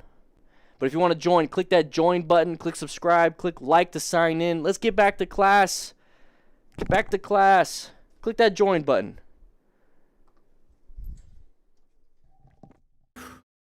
These people, I swear. I swear. I don't get it. I don't get it. Now, what's going to happen here? Let's find out. Ooh, beautiful scenery. Oh, no, a little too wide. Oh, no. Hey, he's got a dual sport, right? Just go ahead and keep going. Just keep going. Look at natural guardrails right there. Hey, dual sport. Good. Yeah. I hope you get it out. Hopefully it didn't damage his bike. Because I mean, look at where you're at. If you damage your bike, how are you gonna get home? Hey, this one's filmed with a potato. All right, we're gonna move back through here. Look at that view. Wow. Look at that view. That's what I like. I don't want to go fast around this corner. Who wants to go fast around this corner? Not me. Look at the view. So I have a different set of goals when it comes to riding. I don't care. That view is beautiful. Look at that. Look at that. Jesus Christ. All right. 462 of you and only 310 likes. Sign in. Click that like button to sign in, everybody. All right. I would white stage around this corner so easy. No, I wouldn't. No, I wouldn't. I'd probably pull over to take a look at it. All right, so we're going to be riding. We are passing this vehicle. So we're passing this vehicle. He's going a little bit fast. Now, thankfully, this rider right here is riding his own ride. He's like, oh, man, there's a turn coming up. I'm not going to pass. It's not safe to pass. There's no double yellow, right? Oh, well, it's legal to pass. You could totally pass, right? Shane and Nate with the $20 donations to the Distinguished Gentleman's Ride. Thank you so much. Woo! Nate says his grandfather survived prostate cancer, hoping to help more do the same. Keep doing good things all around. Whew, thank you so much. And Shane says thank you for all you do, Dan. Thank you, by the way. But yeah, Mike Wergler, welcome to the crew, baby. Too sharp of a turn. You see that sharp turn right there? Look at that. Boom. Thank you for the zoom in. 15 miles per hour recommended. So this guy passed this vehicle and didn't set himself up for a good line. That's what that sounds like. And the rider in the back was like, no, I'm not going to do it. Set myself up for a good line, and I'm going to kind of wait. So what's happening here is going to go a little bit too wide. Looks like he lost a little traction on that rear tire. Hit nature's guardrails right here.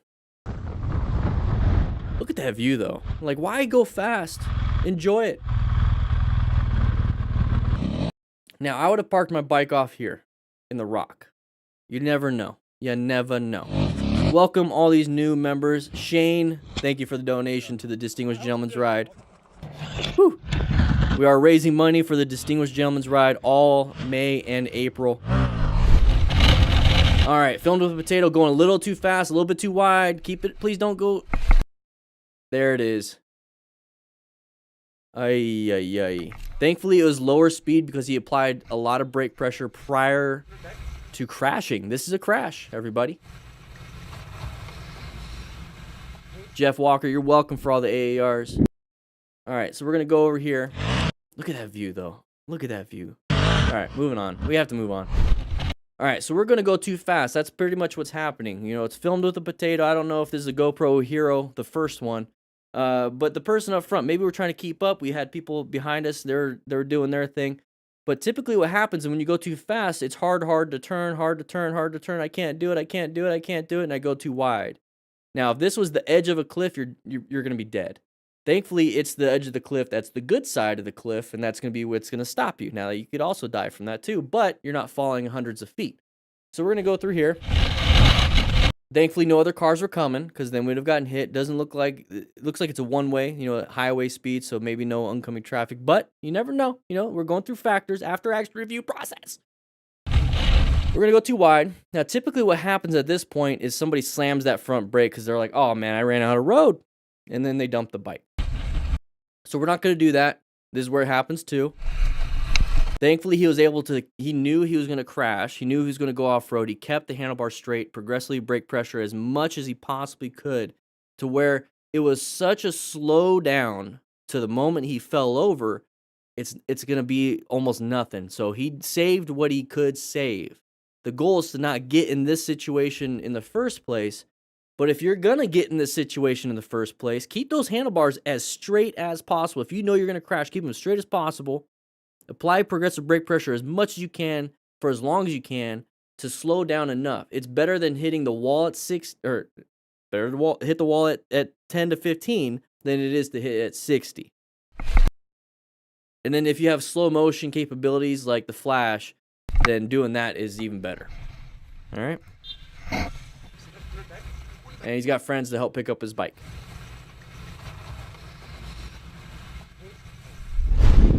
All right, so we're gonna go through this intersection at night. Careful, careful. Headlights, headlights, side of the vehicle. Woo! Why did the motorcycle jostle like that? Write it in the comments, everybody. Why did the motorcycle jostle like that? We'll talk about it real soon, though. Just real briefly, too. All right, let's go back just a little bit.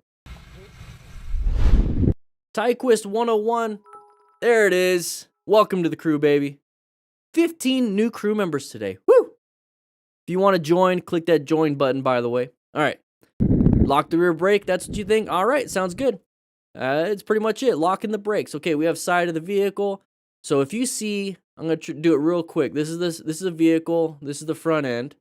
If you see lights and you see lights, this is what you're looking for. The front light and that rear light. That means it's side of the vehicle. If you see this right here, that means the front of the vehicle. This right now is front of the vehicle for now, but it's obviously turning. Now it's side of the vehicle. He recognized it. He or she recognized it. The rider recognized it. Now what do we do? Oh, crap. This is not the moment you want to be, oh, crap. You want to be going into the intersection in yellow stage and already being slightly paranoid, covering those brakes, finding escape paths until you get out of the intersection, and then you go back to yellow stage. You might have to stay in orange stage all the way through town. You don't know, and because of things. Because of things happening. You know, you got cars coming out, you have pedestrians. Intersections are dangerous. So right here, what do? You know, he's starting to shake up a little bit. Maybe he slammed the brakes and he's starting to lose traction and gaining, lose, gain. We need to start swerving too. We're not going to stop in time. Total stopping distance is terrible. Thankfully, we did not get hit. I have a feeling that car realized last second, applied the brakes, and stopped. Woo!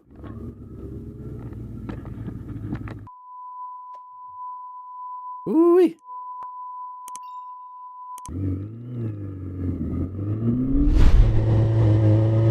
All right, we're moving through here. Intersections. At parking lots, intersections too. Pointing at me for? Because don't rev bomb.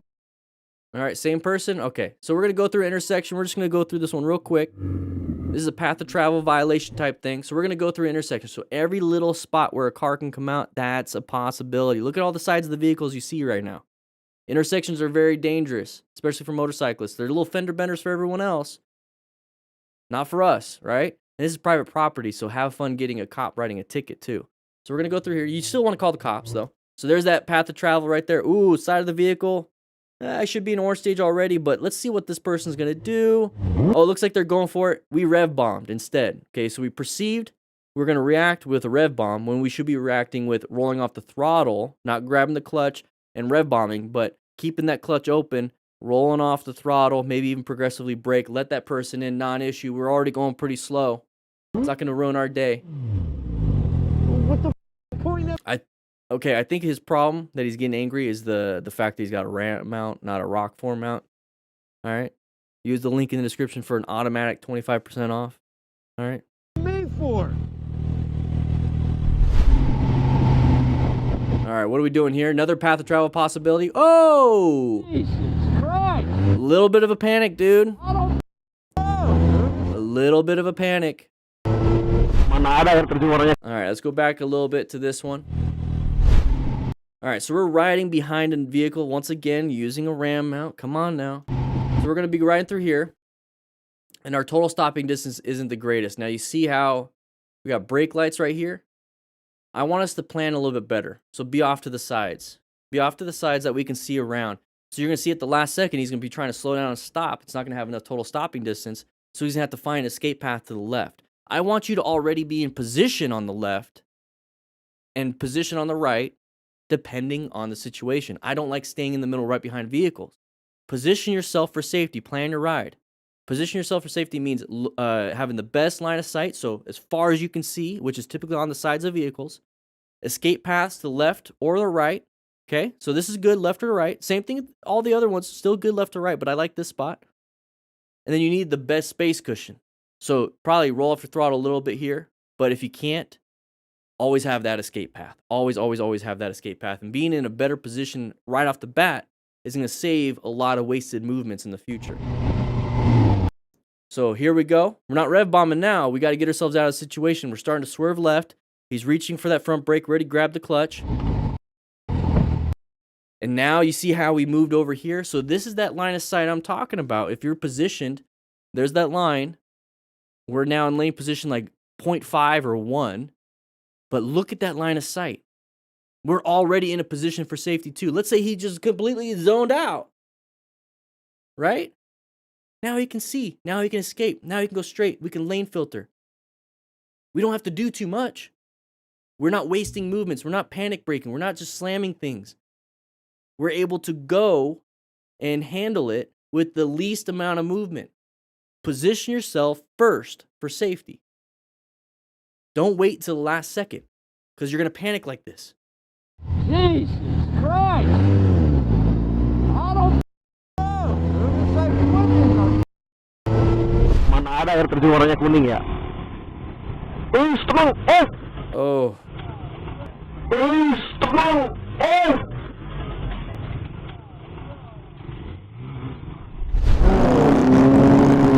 Thanks, bro. Go back just a little bit here.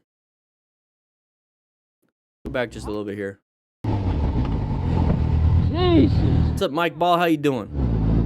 I don't know. Mana ada air terjun warnanya kuning ya? All right, we're riding. Oh, lots of crazy traffic. So what do you guys think happened there? Why do you think these riders fell?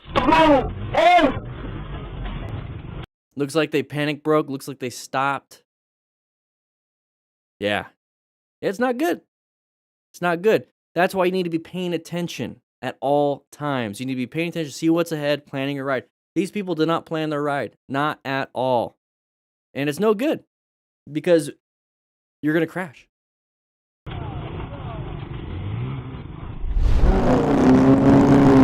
Thanks, bro. Appreciate it.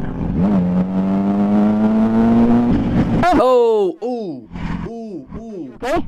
Hit his face. You're good. Please tell me he had. Sit down for a sec. Sit down. You're okay. Please tell me he had a full face. Please. You good? No, he's not. He hit his head pretty hard, man. All right, just take a second. You okay? Leave the bike. Leave the bike. Okay. Oh, is that a 3/4? Check his. Do you see his head bounce? All right, just dude. Who cares? Side stand. Put it up. Get out of the way so people can move. Hang on. Those front tires look bald, man. Get this thing up. Yeah, that's There you go. Side stand. That's fine. That's fine. No, I want to see more. Look at those tires. Look at those tires. They look a little bald, man.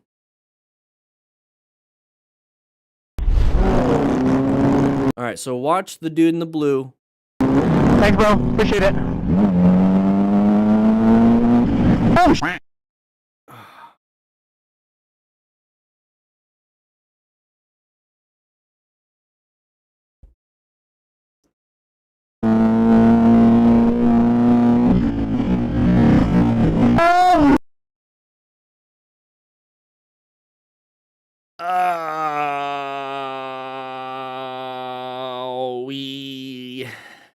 Why do you think he fell? Nothing came out and got him, right? The only thing that attacked him was gravity. So what happened? What happened? Philip Groenstein with the $20 donation to the Distinguished Gentleman's Ride. Thank you so much. We are raising a ton of money for that. Please click the link in the description to help save some men in depression and prostate cancer and testicular cancer. Yellow light, you guys are great. Yellow light's coming up. Panic broke, lost traction on that front tire. Bloop, dumped the bike. All right, so that's what happened there. So yellow light's coming up. appreciate it. Yellow light's coming up. Oh crap, I gotta stop. Oh, You all right? Hey, you okay? now it's a red light. You're good. You're good. So right here, good sign. He's walking. He's wounded. He's a walking wounded. It's a good sign. It's a good sign that he's able to still move his feet in coordination. He's not stumbling all over the place. He's doing pretty good. He knows where to go. He needs to get off the side of the road. He's going to the sidewalk. He's kind of pissed. That's good. That's a good sign. That means that there's probably no concussion. If there is anything, it might be like a minor, if there is one. My only concern now is possibly broken bones and maybe breathing. His breathing looked good. He's able to walk around. So broken bones, some flesh trauma, musculoskeletal issues maybe. Not too concerned. I'm hoping he didn't break a bone that could cause some internal organ damage, but so far this is looking pretty good. It's pretty good for what it is, right? Sit down. You're okay. You good? Hey. So they might have a comm system. That's why he's able to talk. He's not screaming at the person. We utilize the Cardo Pack Talk Bolds and Slims here locally at the DDFM crew. You might want to grab one yourself. It's really cool. You're able to talk to each other pretty well. You okay? I'm trying to see what kind of helmet. That looks like a full face. But you see how his chin's coming out the bottom? Right there. You see how his chin's coming out the bottom? That's because his helmet hit the ground and like pretty much like wanted to fall off. It was here. It was probably covering his chin, and then it hit, and then it like got launched up to here. So what does that tell you? You need to have a good retention system. You need to have a good retention system, because if you hit and it flies off, but you're still tumbling, you're gonna hit the sides of your heads. You're gonna hit everything. So he actually strapped it in. Very good. He had a full face helmet. It hit the chin bar though. What does that tell you? After action review, if he didn't have a chin bar, what would be happening here? This would be a completely different discussion. Wear a full face helmet. We utilize the Voss helmets for beginner riders here at the DDFM crew. You get a 10% discount by using DDFM crew. The link is in the description. I have one. I like it. It has the drop down visor. Anyways, let's just move on with this. He's not utilizing any personal protective equipment either. Okay, we have links in the description for all these different resources for you. We're trying to get the best resources for you so you know what to do. Okay, all right. So he's good. Let's get the bike out of the way. Okay, cool. Keep an eye on your friend.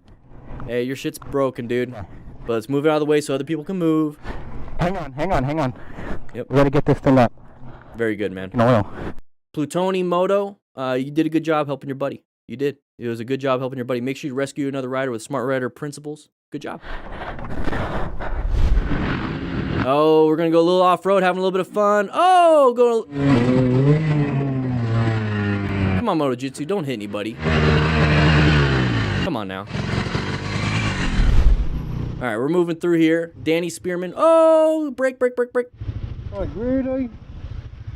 Hey, you did good. You did good. So that person was trying to get around too. That person was trying to get around that big old lorry, right? Is that they lorries? Lorries. Oh, we got another one. What are you doing? Don't fight for it. Stop fighting for positions, everybody. You're gonna get hurt.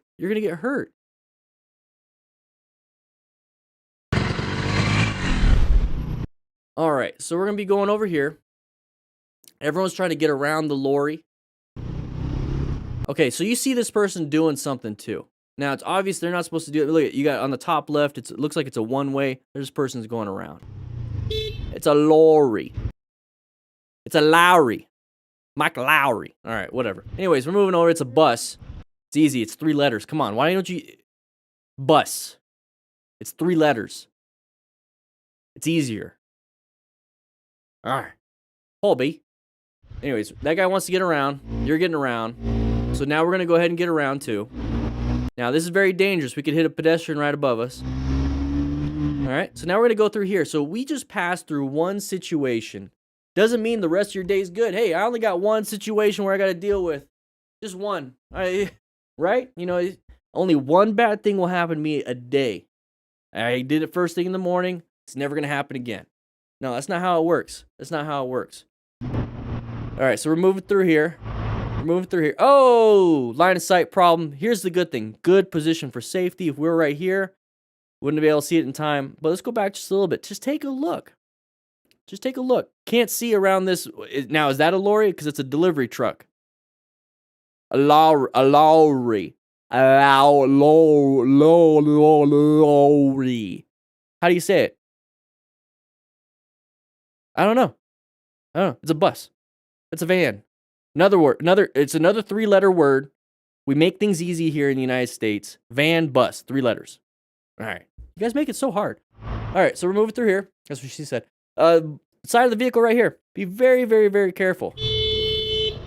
So now, okay, cool. We got out of it. Roll off the throttle. Apply the brakes. But we're not going to do that. We're going to accelerate and get ourselves in a dangerous situation. Take a look at this spot right here. Yeah, let's go ahead and lane filter and lane split and find that as an escape path. Come on, what are we doing? We're putting ourselves in dangerous situations after we got ourselves out of situations. Let's stop doing that. All right. So we're going to be passing on the inside of this vehicle. Oh, we got chevrons, so this is another sharp turn. We're going too fast for the sharp turn. Going too fast for the sharp turn. How much time do we save passing that vehicle? How much time did we pass? Or how much time did we pass? How much time did we save passing that vehicle? Not a lot. Not a lot. So what are we trying to do here? What's the goal? What's the goal? So this is why I don't like racing and going crazy in the mountains. And what is the goal for you when you're riding? Write it in the comments. What is the goal? Are you just trying to relieve some stress? Are you just trying to get outside, get in the air, get that nice breeze, get beautiful views everywhere? You know, what is it that you're trying to do? I want to know, because if your goal is to just get from point A to point B as fast as possible, go to a track. There's a point A to point B, and you can spend all day going to point A to point B as fast as possible in a safe environment. So that's where you should be going. Is your goal just to get from point A to point B? Just to get from point A to point B? You want to be safe? Do you want to get home? Do you want to have a good time with your friends for a long time? What if your friend crashes and dies? What do you want to do? Do you want to push it to the limits to where, I don't know, your adrenaline is so high you can't think of anything else? Is that what you want to do? Maybe riding motorcycles isn't what you should be doing. I don't think so. What is it that you want to do? De-stress and have time alone? Ashley, great. Exactly. You want to LARP as a Rossi, Bassano, and one? Okay. Go to the track. Where does Rossi do this stuff? At a track. The problem here, we have a sharp chevron turn coming up. We have a car here. We don't know what's around that bend right there. We have no escapes to the right, no shoulders to the right. If we go off, we're going to hit that guardrail. So what are we going to do here? Okay, now we can see around the corner. Hey, no cars coming. Oh, thank you. But now we're going to haul ass. Oh, what was that on the far right of the screen? Right where the... Oh, that's a chevron right next to the hand. So we have another sharp turn coming up. Another sharp turn coming up that we can't see around this bush. This big old tree bush. Okay, we can't see. Are we set up in a good line? Exactly, Doug. We're not doing slow look, press, and roll. We're not doing what we're supposed to be doing. We're not set up for the second turn. Now we're going way too fast because we just passed the vehicle. So now we got to slow it down. Look at, he's rolled off completely on the throttle. He's probably applying a ton of brakes. He is not set up at all. We're going to go wide. We're going to go wide. Now his buddy is trying his best too to maintain and do what he can. Oh, guys, come on. We can't be doing this. He's going to go off-road. Your buddy's almost going off-road. Both of you are just not doing what you're supposed to be doing. Now, here's the thing. Is this what you want to do? Are you doing what you're supposed to be doing? Hey, if you want to go fast, you're doing exactly what you're supposed to be doing, except for this last part. For me, just sit behind the car. When it's safe to pass, it's safe to pass. I don't need this. I got beautiful views. I got music playing on my Cardo Pack Talk Bold. You know, if I'm in a group ride, I have music playing and I'm talking to them. Every time when somebody talks, the music kind of lowers and it comes back up, lowers, comes back up. Beautiful system. Hook everybody up with the dynamic mesh system. But I'm just having a good time. I'm having a good time. And you can see it in the mirror, exactly. Elbow in the mirror. Whew. Not even wearing full gear. We're not wearing full gear. Smart rider principles. Crew members, don't do this. Don't do this, crew members. Please.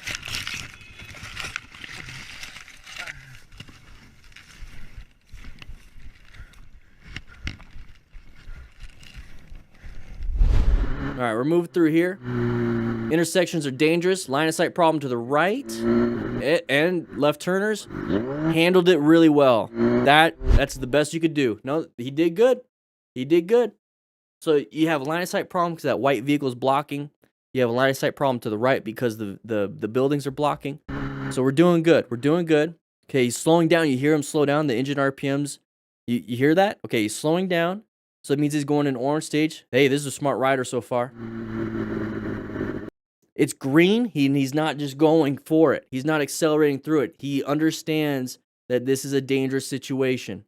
You can't see anything. Line of sight problems, path of travel violations all the time at intersections. Smart rider. I'm assuming something like in Portugal or something because I typically, or Brazil, I'm sorry. I typically see these things all over the place. It's supposed to catch those kite strings. Sometimes they put like glass on the kite string so that catches it. Write in the comments where you guys are at right now. I would love to know where you guys are all at. Oh, did good. Handled it. He was going to wave at that dude. Nope. Put my hand back down. Dangerous situation. Path of travel violation. Where's our escape? Can't do anything. But since he's slowed down enough, he can apply some good progressive brake pressure to get himself some time so that when this vehicle keeps going, he's able to get out of there. If we were going any faster, if we were hauling ass through this intersection, take a quick look at where we would be ending up. Do you think we would have had this space cushion? Do you think we would have had that if we were going 20 miles an hour faster or accelerating through? Nope. Now, is it this person's fault? Oh, yeah. It is their fault. Is it going to matter when you're in the hospital and you wake up 6 months later? Or if you wake up? No, doesn't matter. It doesn't matter who's at fault. Does not matter. So let's just go into orange stage. Going into intersections. Cairo, Egypt, India, Michigan, Austin. Woo! Love seeing this stuff in the chat, everybody. Good comments. So slow one, R Rider is going to be the next one. I think we talked about this one.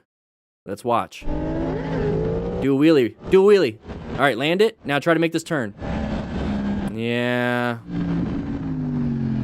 And we dump it. Oh, there's the side of the head. We got the right foot, right hip, right knee, right shoulder, right elbow, right side of the face. All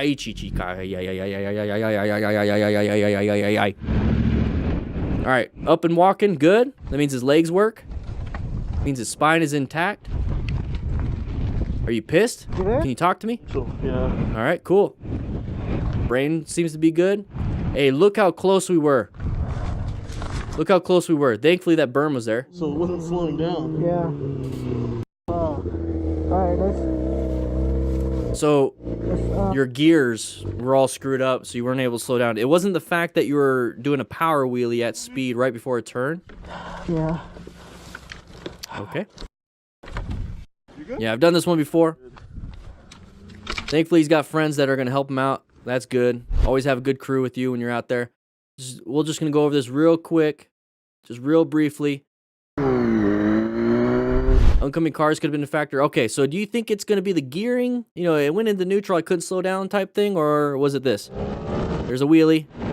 Okay, now we landed it. We're going pretty fast before a blind turn. What do you think is actually the problem? What's the factor?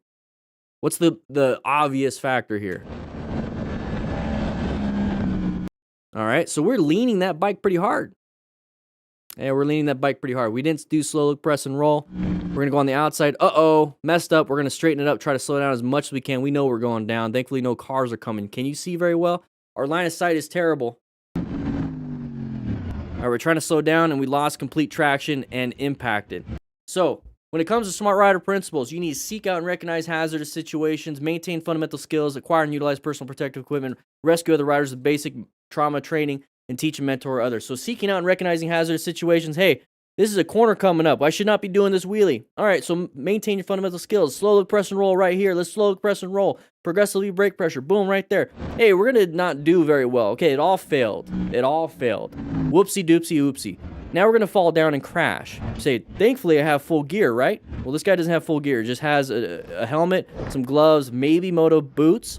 but just a hoodie and then regular pants, okay? So not full gear, thankfully, not injured, not that bad anyways, but it could have been worse. Now, here's what we're gonna do as buddies if our buddy is actually hurting really bad. Rescue that rider with medical training. Neutral, yeah.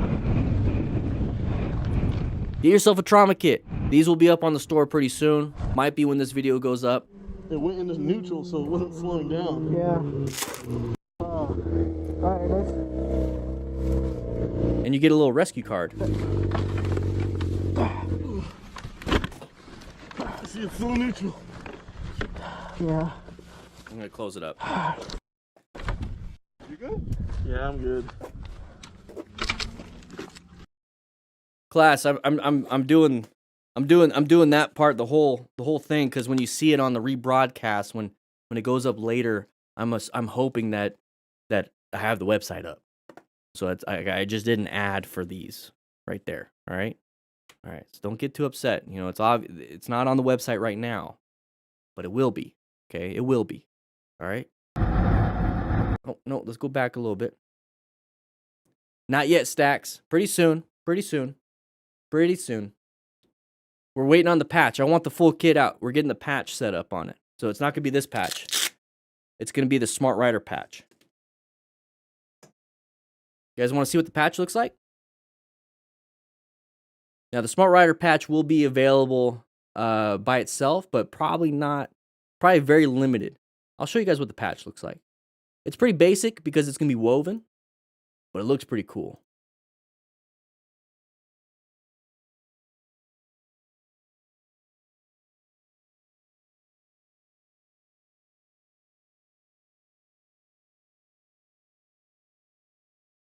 The Smart Rider patch. It's gonna sit right there on the top. It's gonna be woven. All right, here we go. Moving through here, we're going at night, low visibility. Uncommon thing, lights. Good swerve. Good job. So real quick.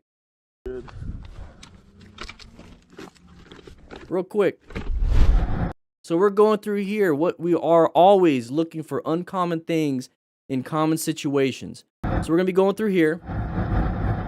So that right now it's a common thing in a common situation. We have lights on that side of the road. Okay, so no problems right now. Whoa, now it's in front of me. And this rider understood that too. You hear the jostle? Probably applied a little bit of progressive brake pressure. Oh, I'm not gonna be able to stop in time. Where's this guy going? They don't know what they're doing, so I got to get ourselves out of here. Woo! Good swerve. Amazing job. Red stage maneuver right there. Oh, yeah.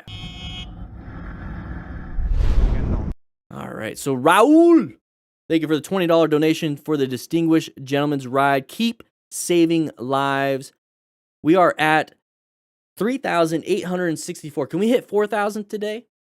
Everyone just start donating $5 with the link in the description and the chat. Just start donating $5. It helps out so much. You have no idea. How much is the trauma pack going to be? We're still working on the price, but you're getting a lot with it. And I'm going to have training for it. Raul! I didn't roll the R on that one. I feel pretty bad. All right, moving on. Oh, no. You ran a red light. Good job braking, dude. That rider did some good job braking. Take a look. So right here. So let's pay attention to this. Remember, this vehicle ran a red light. This rider saw the side of the vehicle. Was able to stop in time. We'll do that one more time, but we'll do slow-mo.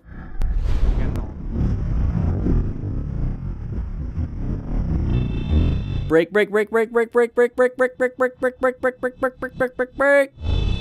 Progressive brake pressure. Was able to stop in time. Very good with the fundamental skill of progressive brake pressure. Practice it in a parking lot on motorcycle training concepts. Woo! Amazing day.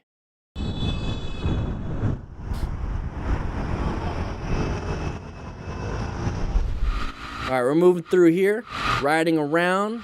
Watch out from the side of the vehicle, Brake. Hey, good job, Ian. Good job. Hey, it's a non-issue. That kind of stuff happens all the time. We're not going to spend too much time on here. But look at the line of sight problem we have for all these vehicles. Woo! All right, as soon as we see the side of the vehicle, he's already reaching for it. He's already reaching for it. There's that grab. Okay, maybe a little bit easier, but you did good because you can go quick on that part. You can go quick, but as soon as you touch that lever, you squeeze gently. Okay, there's a difference between doing this versus doing that, and that's with practice. So he did a great job. Amazing job. Did an amazing red stage maneuver. Now we're going to progressively look how much time we have to get to this. And this is all we had to do. We weren't hauling ass. Look at the space cushion we maintained. This car is going to go anyways. And now we're just going to accelerate. Look, he just moved himself into a better position for safety. Look at the line of sight we have now. Ian, are you in here? Did you sign in? No? You're a crew member? No? Well, click that join button, Ian. I'm just kidding, Ian. You're an honorary crew member. Go, get yourself to the lounge. Everyone else, make sure you click that join button. I got to take him to the lounge real quick, everybody.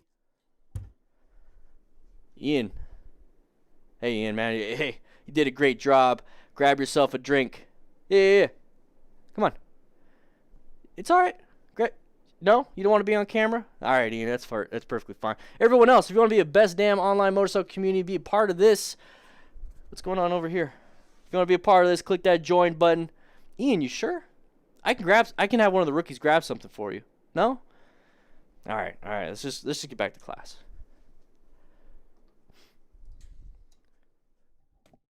Whew. Jared, you're gonna spend 2 hours or so in the parking lot tomorrow. What should you be practicing? I would be practicing bonding with your bike and some swerves and brakes. That's pretty much it. If you're John Loader, welcome to the crew. Go ahead and get yourself something to drink in there. I'd be practicing the swerves, brakes, and then bonding with the bike. So doing a lot of figure eights, do a lot of U-turns consistently. Don't stop. Just constantly kind of see how low you can go without dropping the bike. But I would be practicing the swerves and braking. Okay, if you're already riding around. All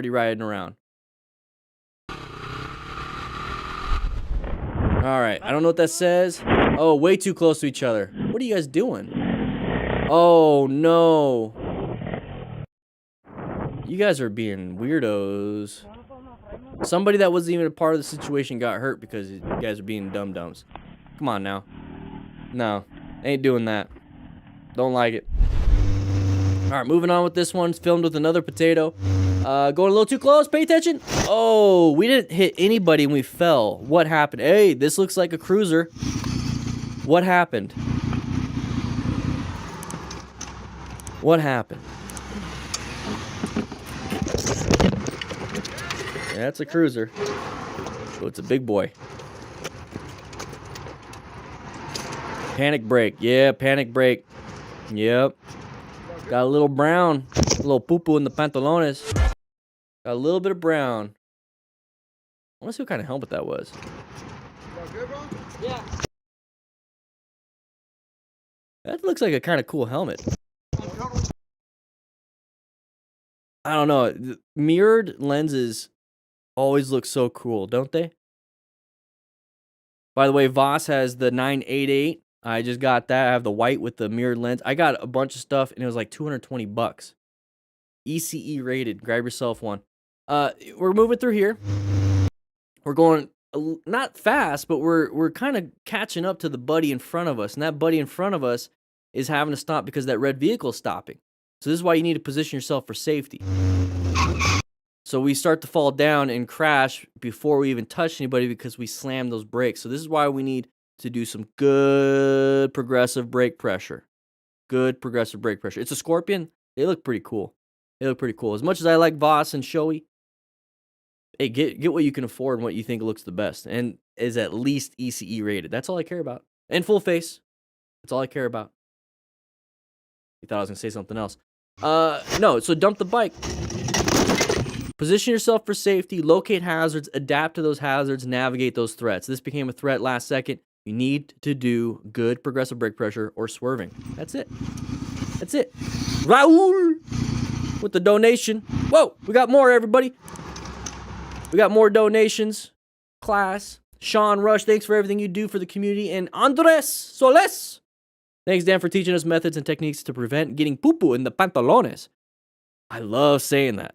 Eh, poo-poo in the pantalones. You know, pantalones was like one of the first things I learned in Spanish. Somebody taught me to say el gato en mis pantalones. I don't know what that means. All I know is pantalones means pants. Anybody want to help me out with that? No?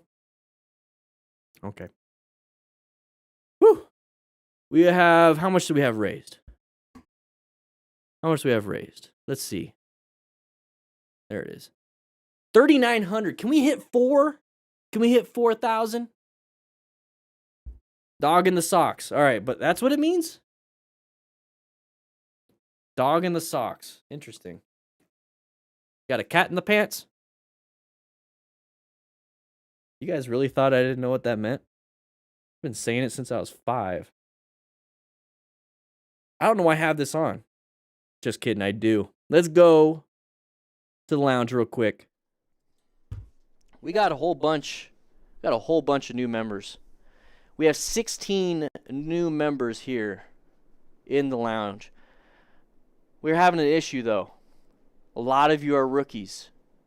That's not the issue. The issue is the rookies we currently have keep chewing on cables, keep sticking forks in the outlets, keep eating all the crayons that are in the front lobby for all the little children in our daycare center.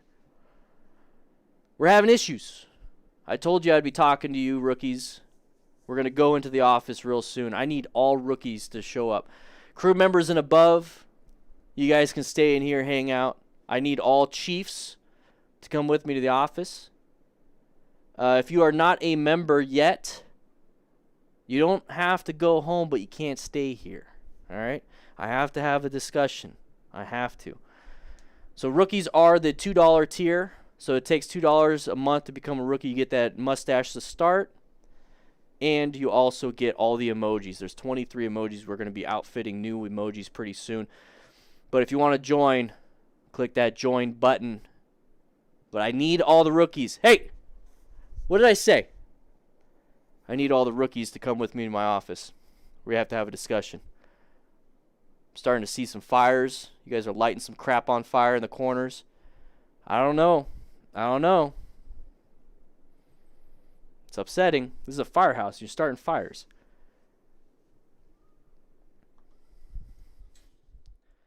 Rookies, come over here. Come take a seat.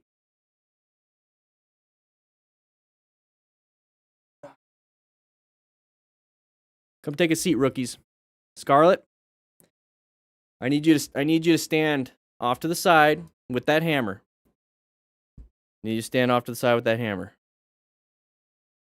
We're going to have a discussion after I fix this. There we go. There we go. Yoink. There we go. All right, rookies, you guys need to stop chewing on cables and eating all the crayons. It's getting expensive. I understand. I mean, $2 a month isn't a lot. You don't feel like it, you get a lot for it. But it's $2 a month. All crew members, senior crew members, veteran crew members get the tacos on Taco Tuesday early. We didn't have any today. And why is that? Huh? Why didn't we have tacos today? I said in the email, rookies need to go out and get some tacos. Where's all the money? You guys use it in the arcade? The arcade's free. I'm just letting you know. I got my eye on you. All the chiefs got their eye on you. Can't be having this. Conduct unbecoming a crew member. All right. Now that that's said, you guys can go outside and play. All right. Go outside and play. Got that slide built out there. Make sure you wear your floaties in the pool. All right. All right. Crew members, can you guys just watch? They can't get the gate open. No? All right. We had that. Yeah, it's literally a latch. We didn't even lock it. All right. Scarlett, can you help? Yeah, thank you. All right. All right, so what we typically do here, go ahead and bring everyone else in. I said they didn't have to, they can't stay, but yeah, if they're still in the parking lot, bring them in. We're gonna just hang out. We're gonna hang out for a little bit. We typically end the streams, end the class like this. What we did was we had a class session. Zyler, how you doing? Learning to be a driver. Hey, Zyler, you're gonna do good. You're gonna do good. You're gonna do real good. Hope you're having a good time watching this. Probably in the kitchen on that little TV. Right? No, I could be wrong. I don't know. Zyler, you're going to do good. You're going to have a lot of fun. Fire code, FPV. Woo! How you doing? Emmanuel Fuentes. Welcome, welcome. Hey, we got 2 new rookie members. Did you guys hear what we said? Did you hear what we talked about? Making sure. Because we're having some issues, right?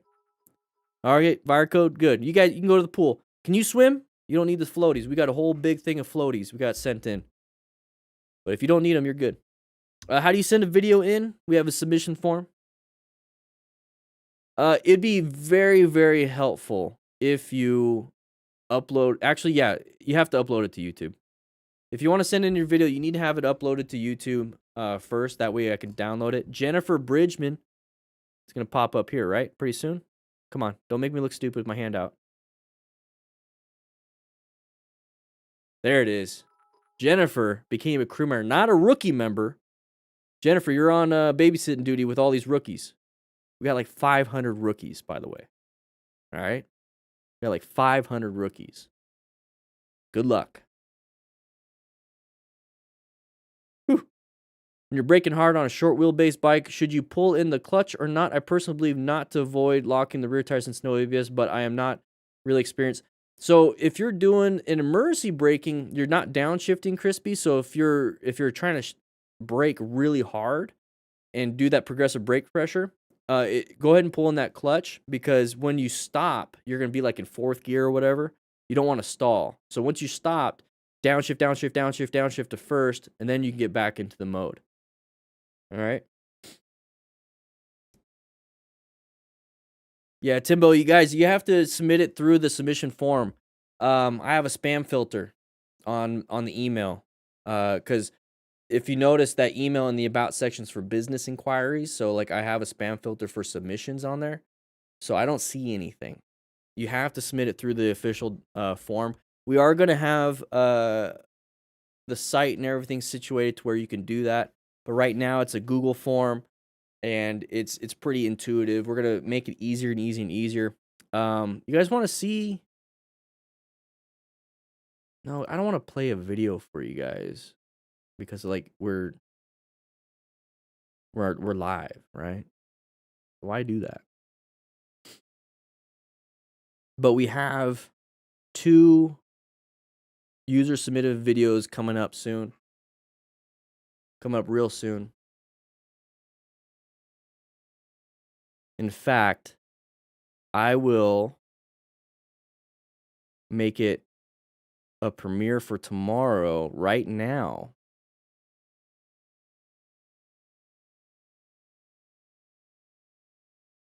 Let's do that. Let's do that. Schedule it. So after this class, it'll automatically redirect to that.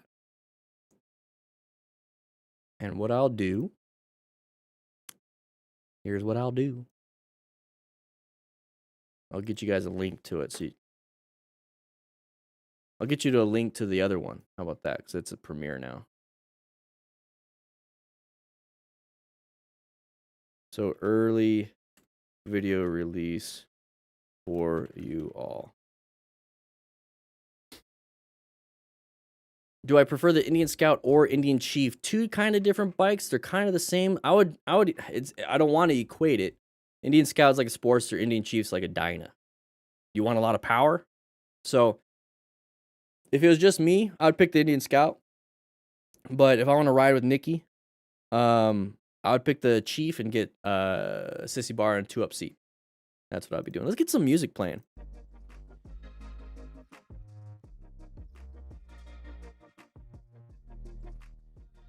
There you go. Remember, we are still raising money for the Distinguished Gentleman's Ride. $3,900. Let's see what we did. Let's see what we did. Are we there yet? Where are we at? 39.94. Whoa. Burly Panda Bear, thank you, Dan, for getting me to be a better and safer rider. I use all the skills you've taught to help keep me safe and my friends and family. Whew. I ride with safe. Hey, I just want you to get home. Here's the thing, everybody. Here's the thing. I like to get home after a long day, whether it's riding, whether it's working, whether it's doing something. And here's the thing. And have a beer when I get home. Relax. Talk with my friends. Kim Corona with a $20 donation. Jennifer Bridgman, I see it there with another 20. Woo! Jennifer Bridgman, thank you guys so much. I truly do appreciate it. We're almost at $4,000. Jennifer, hey, brand new member, Jennifer, and donations. Can't get better than that. You really can't get better than that. Yeah. Just having fun with some music. Jonathan, get yourself a beer. It's only Tuesday, but you know what? Get yourself a beer. Where do you go to get accident scene training? Ashley, great question. Let's go ahead. It should be in the description. It should be in the description. So let's just go ahead and go over here. So this is accidentscene.org. It's in the description. Now, I'm going to be coming up with a few other things for myself, but you actually get some good stuff here. So, and I am an instructor here. So this is accidentscene.org, straight up. Like, first page. Here we go. Let's do ASM online classes. Online course, online refresher. What do we do? Let's just do online. Online basic course. Scroll all the way down. Just type in your name, do all that stuff. PayPal. But here's the thing. Let's see. So Road Guardians members get $10 off. So it's a $35 for 1 month. Okay. But if you use code DanDan or DDFM on it, you're going to get a discount. That's it. That's all you have to do.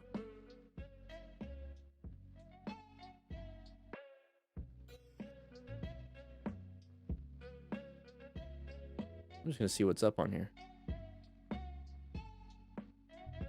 Yeah, so online classes. So yeah, this is for online courses because right now the class schedule is kind of screwed up because of COVID. So if you go to the map, so this is United States. So there's a class. They don't need to know my location. No. So right here, there's in Salt Lake City, or I'm sorry, Mill Creek, Utah. Hey, there's one in Phoenix, in Scottsdale. Burly Panda Bear, woo! Welcome. So this is going to be in June. I mean, so it's really hard to get a hands-on class, but hands-on class is what you want. Oh, let's get out of that.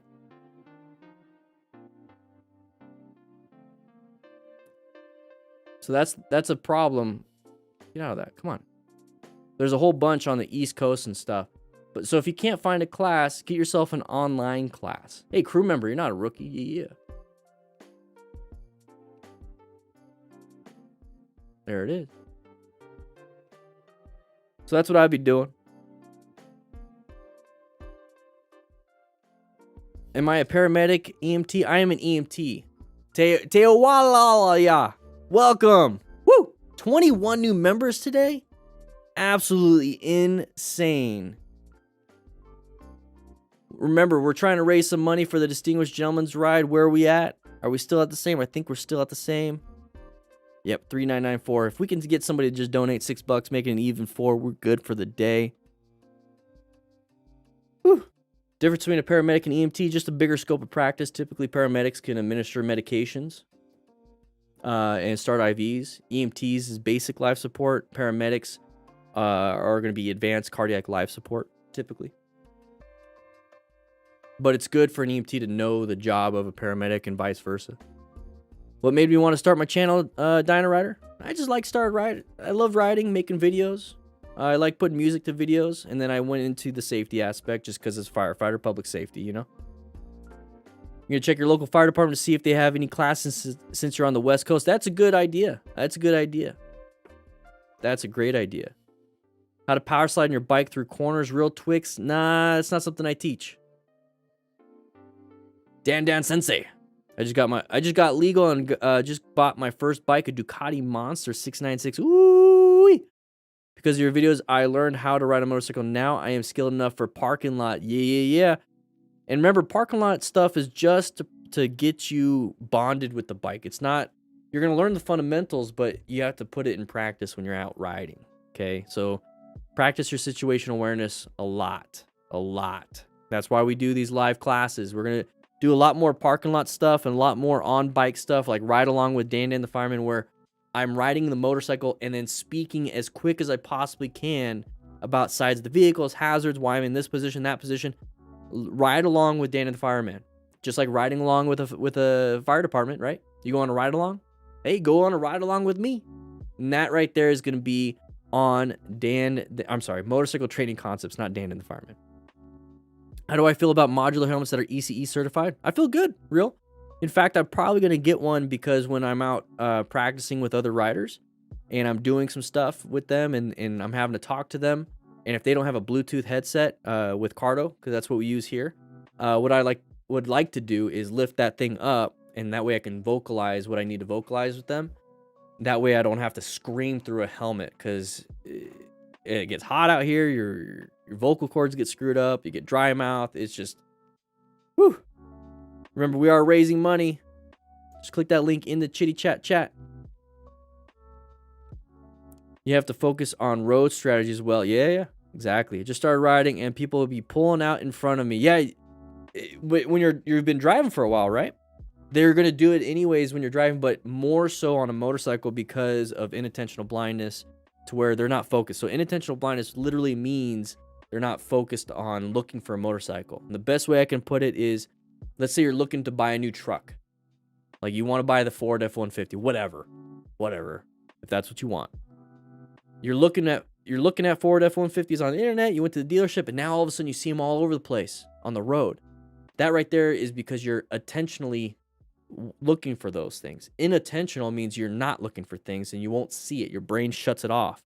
So most drivers don't see motorcyclists because they don't think about motorcyclists. They don't care about motorcyclists because they never rode motorcycles or whatever. So they don't see us, and it's not their fault. It's not their fault. So what was the discount code again? DDF, yeah, Jennifer. So DDFM or DanDan. So it's in the description of this video. So let me just go ahead and get it for you.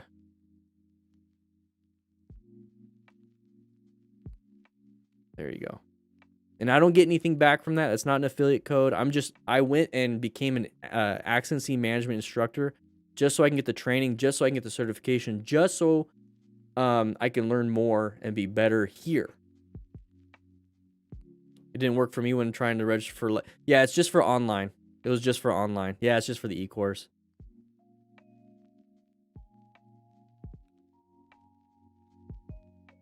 We're going to create a whole new e-course for us on motorcycletrainingconcepts.com. The website's not up yet, but we're developing the MTC Rider Academy right now. It's in rough draft form. Members and patrons will be given, once it's ready, a beta access code to take the course yourself, but then give feedback. It'll be free for any member, any patron. It'll be free, but I'll request feedback.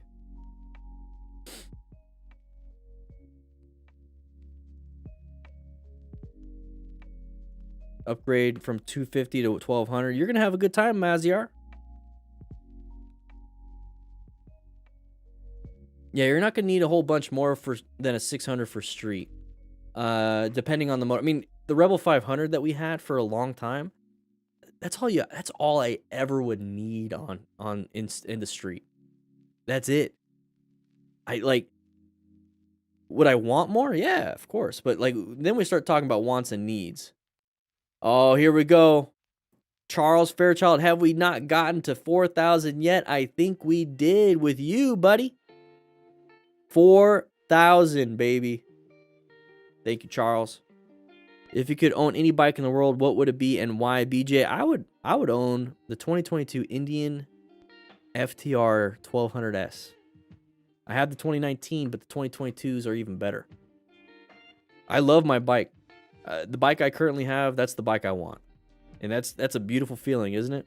Who here has the bike they want right now? Isn't that a great feeling? It's a great feeling. Thoughts on Engine Hawk's upcoming jackets? Really want one and might be taken by the PR. Ashley probably being taken by the PR. They're really good with their marketing. I did see one in person and they seem to be good. They seem to be good. I don't know what the price is though. Did they already announce the pricing?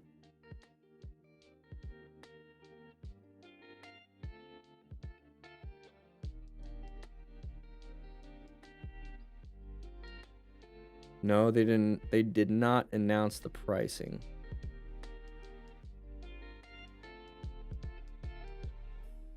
So I saw this one. No, I don't want you to know where I'm at. I saw this one in person.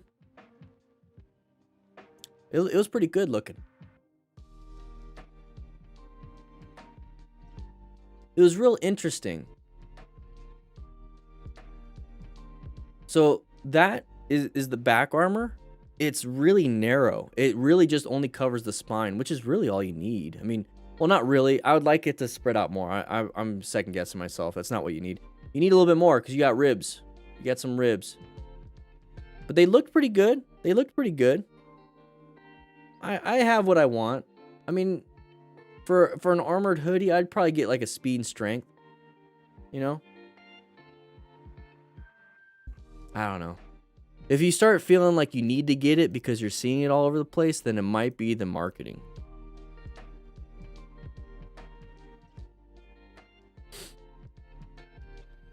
Hey, Sovereign, found a community that accepts new people to riding and is helpful. Hey, that's the whole point of the DDFM crew. And we have a Discord channel, a Discord server. I want to show you guys what it looks like. This is the Discord server. Now, this is the lounge right here. And we have a ton of people in here. Ton of people in here. We got all those chiefs in here. We got the creative team. We have the, over here on the far right, the crew lounge. Or far left, I'm sorry. Crew lounge. This is the crew lounge. So if you're a crew member, if you are a patron or YouTube member, you get access to this. But we got the lounge section right here, just kind of hanging out. If you want to be a member of the Discord, it's free. Absolutely free. Just got to click that link. Got to click that link. Do we get more donations? Chris D, thanks for all you do. With a $6, I think you're trying to make it exactly 4. Now we're over 4. But I like it. Thank you so much. I do appreciate it. Ricardo, it does require phone verification because we are partnered with Discord. It's a partnership. We have that check mark. And in order to do that, we have to have high security. And having a phone linked to your account is meant for that. Real Twix, thoughts on Turbo Hayabusa for a beginner bike? Jokes aside, I love your content and watch daily. You're making motorcycling safer and more accessible to more people. Keep it up. Hey, thank you for the $20 donation. That's quote of the day. Quote of the day. Hard to beat that. Hard to beat that. Whew. I just ate a guardrail. Uh-oh. Coming out of a chicane on my new scrambler. Any advice on how to and what to practice? You're going too fast. So probably slow look, press, and roll. So prior to a turn, realize that it is a turn coming up. Go ahead and slow it down a little bit. Look for those signs that say, hey, this is a sharp turn. 25 miles an hour, go 25. Or go at least the speed limit. You're going to have to do slow down. So look where you need to go. Press to initiate counter steering. And then roll in the throttle on the way out. Now, If you're still having trouble with that, it's because you're going too fast. If you're still having trouble with that, you're going too fast. If you really, really, really want to practice that skill completely, look into taking a track day class with a coach. And then you're going to start practicing on a track at speeds that you're comfortable with. And you're going to have somebody really hands-on showing you what to do. How do you feel about a 2021 Scout Bobber for a beginner's bike? I know everyone is different, but was curious of your opinion. Scout Bobber is great. It's kind of powerful. You look into the 2021 Scout 60. Think about looking at that. But they're both great bikes. You just have to modulate this right hand. Okay? It's easy to go fast. It's hard to stop. Really is. My wife was driving yesterday and saw some risky Harley riders doing shady stuff. She called me, asked if I ride like that. I said no, and she said she was happy. Dan the Fireman taught me better. Brandon, Cadmus, woo! Wife sounds smart. Checking up on you. Hey, like, is this what you do? This is what you do? You're like, no, man. No. I'm glad you don't. Glad you don't. Let other people's be the dum-dums. All right? Let them do their thing. It's their emergency. They crash, they crash. I'll help them after they crash. But sometimes it's like arguing with a donkey, you know? Very stubborn. What skill level is your new e-course designed for, Dyna Rider? It's going to be for beginners. It's going to be for beginners. There is going to be a novice and more advanced section towards the back to where you can practice parking lot stuff. But it's going to introduce you to the Smart Rider principles and a bunch of resources that you need. It's going to get you basically situated to where after the e-course, the MTC Rider Academy, you can either go to the DMV and pass your test, or you can take the MSF course and be fully prepared so you're not nervous. That's the goal. That's the goal. And then in the future, we're going to start designing more advanced courses. We're going to be I am designing the rescue course. So the MTC rescue course, and that's going to be medical training. So I'm going to teach you to the trauma kit. I'm going to teach you how to do an assessment. I'm going to teach you what to do, how to call 911, how to talk to people, what to say, how to do everything. And we're developing that right now. But with the MTC Rider Academy, you're getting my new book for free. My new book. I got a new book coming out. So you're going to get the book and a course with it. Jonathan, do I trail brake on the street? I don't go that fast to where I need it. But I know how to trail brake, and I keep up and maintain that. I'm not the best at trail braking. I do need to do more practice, so I'll be a little humble about that.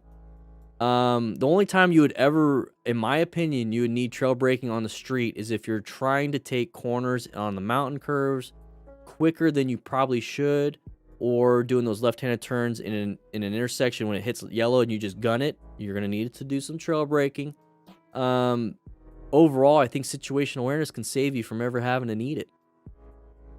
But you should learn it, because that is another tool in your toolbox. Don't ever think to yourself, well, I don't need this because I have this. No, have it all and never have to use one of them. Does that make sense? But maintain that skill, hoping you never have to use it, but if you had to, you have it. You switch lanes and let him pass Caesar. Woo! Love it. Encountered a tailgater. What would Dan do? Let them go. Let them go. Yamaha bolts are great, Miss B. I would probably get a Honda Rebel instead of Yamaha bolt. And then they have the Rebel 1100, you know.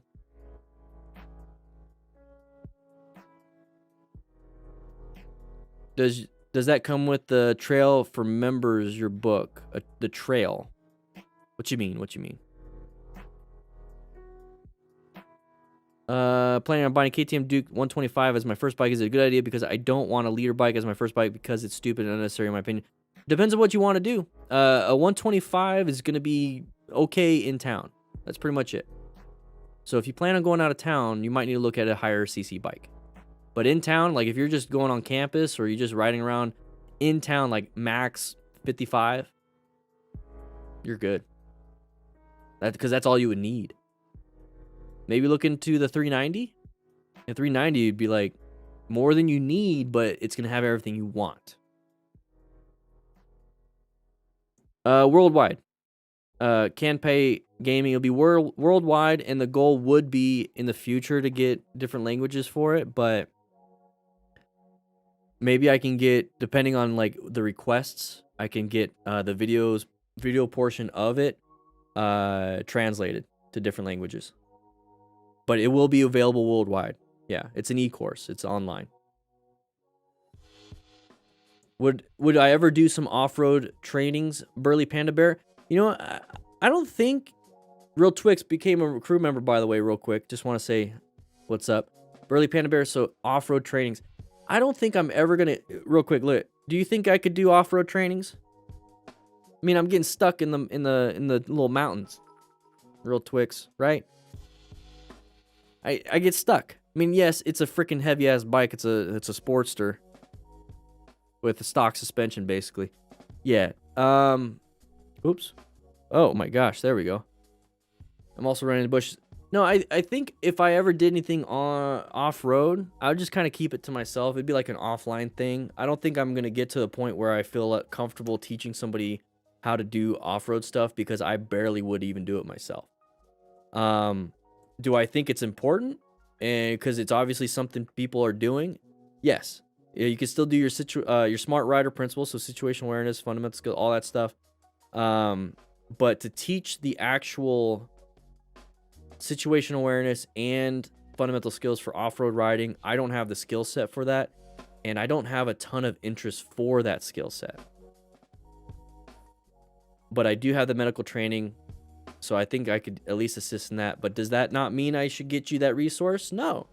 I think you should have that resource. So maybe in the future, I would get a coach and collaborate with a coach that would teach off-road stuff and put that on motorcycle training concepts. I don't think I would be the one doing it. I think I would get somebody else to do it. Does that make sense? It's just because I don't have so much of an interest. Like, it would be like, hey, would I ever do track day coaching? No. I don't have an interest for it.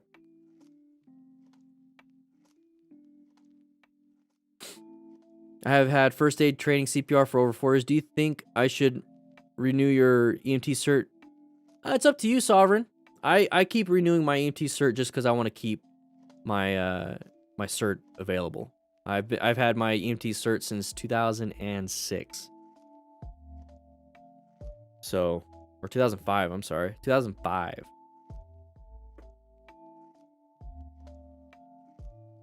I'm missing some of these comments, everybody. Sorry about that.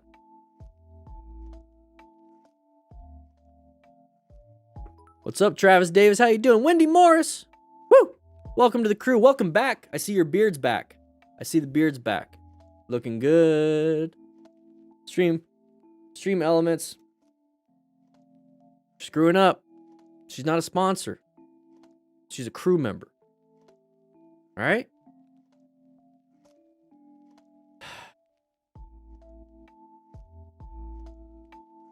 It's like it says saved, but it's not saving.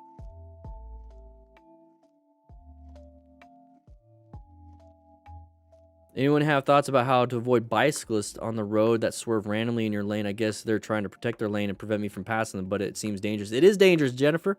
So when it comes to planning a ride, position yourself for safety. So you're coming up next to a bicyclist, just move over a couple lane positions to give them that space. That way you have that space cushion. That's what I'd be doing. 24 new members because of Jonathan and everybody else that joined up. You guys are insane. You guys are absolutely insane. Andrew Short, love the content you put out there. Thank you for the donation for the Distinguished Gentleman's Ride. Truly do appreciate it. Woo! I turned you off, Stream Elements.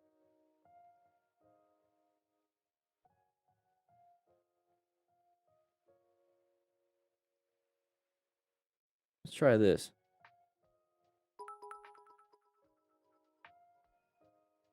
Okay, I just did it. I just changed it. Let's see what happens after Jonathan. If we get a new member, we'll see what happens. Yeah, it's just startling. Yeah, in the middle of turns. Oh man. Yeah, I would just give them I'd keep them in front of me. Keep them in front of you until you can get around them easy. Welcome, Jonathan. Don't chew the cables or eat the crayons. We already have that problem. We're going through a lot of money getting these crayons back. What beard product do I use? I don't use any. I don't use any beard product. I literally just every like 3-4 days, or if it's after a ride, I use like anti-dandruff shampoo that was prescribed for like beard itch and stuff. And then I blow dry it every time I shower. After a shower, I blow dry it on cool, and I comb it out. So I blow dry it. I'm like blow drying up here, so it's all like doing this, right? So I'm just doing this while I'm blow drying it.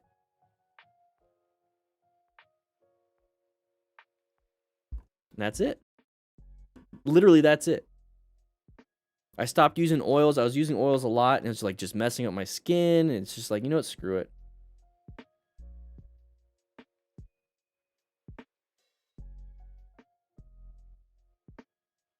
You're stuffing your R6 key in the.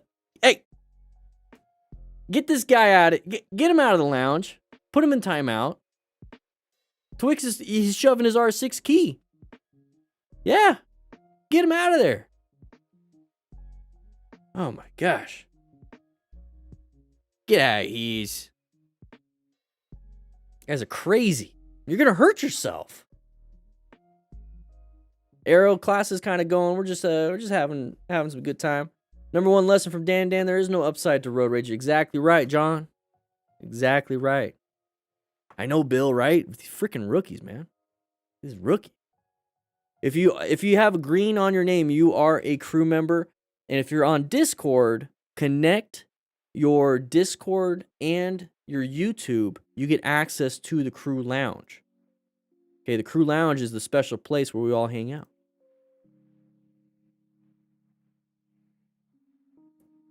How do you get the beard on the full face helmet or in the full face helmet? Very carefully, and it just like sticks out. It's like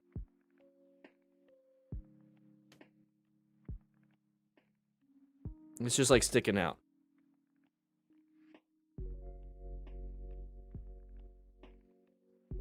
Just sticks out. Just gotta deal with it.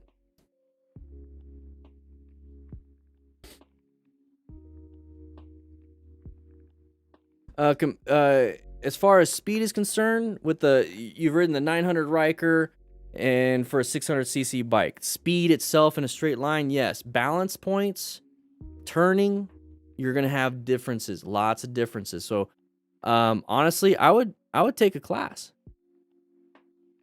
I would take a class. It's gonna be different. Andre, without a beard, if we hit $25,000 raised, I will shave my beard. What membership includes the beard? Bow. Once you hit 2 months, you get the beard. So Sean has that beautiful gray beard, and so does Prodigal. Been here for a year. You start off with a mustache like Riley. So you start off with a baby mustache. Oh. All right. Stream Elements, you screwed up. I gave you permission to post on this channel, and now I'm removing it. I'm removing it. Let's go ahead and put you in timeout. And you are in timeout now. I banned Stream Elements. I took Stream Elements out of the channel because Stream Elements is being a dum-dum, so is Streamlabs. So I'm assuming since the common denominator is YouTube, I think YouTube is being a little dum-dum with bots. Put you in a little timeout. And I removed you, Stream Elements, so bye. You're not a mod no more. Jesse and Bailey with the beard. Looking good. You've been here for a while, man. Love it. Did Matt start working for Stream Elements? I think so. It's like, oh crap, I gotta hit all these buttons. Sideburns and a soul patch as a beginner beard. Hey, not too bad. Not too bad. Not too bad. I don't know. I think the mustache is good. I mean, maybe we shave your head. What do you guys think? When you become a rookie, you shave your head and get a mustache? I think that's too much to ask for. I think you shave your head and get a beard right off the bat. I don't know. What do you guys think? Gaming Penguin joining crew later for classes. Ooh. For my first action camera, should I go with the GoPro regular or GoPro 360 on a Harley 48 for 25K? Your beard, don't shave it, or dreadlock beard like Blackbeard. Ooh, Blackbeard the pirate. Jordan, I would go, if you're your very first one, I'd go with a regular one because the 360 takes a lot more editing. So it's pretty hard to do that. But 360 cameras are fun. Now, the new apps that come from the phone are easy to do. So I don't know. Maybe check it out. I think GoPro Quick is the app. Insta360 1X has a good app too. So I would look into that. It's a phone app thing. I don't know. Depends on what you want to do. You want it on your face or do you want it on the handlebars, by the way? How old were I when I first grew a beard? I was a fetus. That was a tough one for my mom. All right, one great tip that works for protecting the beard is loosely tying a bandana around the chin before putting... Ooh, I never thought of that. Good idea. Good idea. Danny, have you thought of being a medical trainer? Yeah, I thought about it. I mean, I'm an accident scene management instructor. It's not the same as a medical trainer. But it is definitely something I was thinking about. Only because I wanted to teach at the fire academy, but I left the fire service before I could really do that. So I'm doing that here. So when it comes to a trainer, I don't think I'll be like a PALS trainer or an ACLS trainer or a BLS trainer or anything like that. I just kind of enjoy what I do, and I want to train motorcycle riders. So I'm just going to create e-courses. Arbor, welcome. Veteran crew member. And Camping Crumbs is the rookie. So Arbor, you got to babysit Camping Crumbs. And Bob Shannon. 28 new members. Holy crap. Absolutely insane. Absolutely insane. Woo. You're insane, guys. Welcome to the crew. Welcome to the crew. How do you get back to riding after a fall? I've had a fall while going downhill, and now whenever I go downhill, I feel terrified and I get so tense. Welcome real quick, Bob. How do I stop feeling like that? Valentine.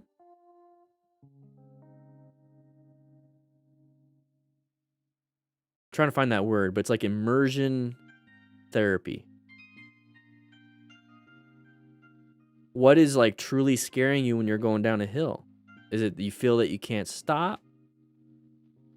You feel like you can't stop? You feel like you're going too fast? Because if you're riding straight, let's say you're going straight 25 miles an hour, that's 25. If you're going downhill, it's 25, it's 25. But downhill is scarier. So what is it that's causing you to be scared in the first place? And when I talk about the immersion therapy type thing, or exposure therapy, that's what I'm trying to get at. Exposure therapy. You have to constantly do it over and over again, but start small, like a very teeny tiny hill, and then move up, move up, move up, move up. So one of the things that I help with riders, just like, panic braking, dumping the bike, having a small crash, go to a parking lot and practice your braking. But with hills, you got to practice on a hill. Bow. It's going to come up here, right? Damn it. I'm usually pretty good at that. Welcome, Bow. Rookie member. Don't chew on the cables, by the way. So I would find a small hill, go up it, come back down it, go up it, come back down it, go up it, come back down it. Just constantly do it on the smallest hill you can find, and then slowly go more and more and more and more and more and more and more. Arbor, just got your permit and been watching all your videos. Have a Honda CB 500F, and I love riding. I appreciate all the guidance. Papa. Hey, I am not your dad. But you're welcome. I already have the Cardo Pack Dog Bowl. Thanks to you on my helmet. Hey, I love it. How are you liking it?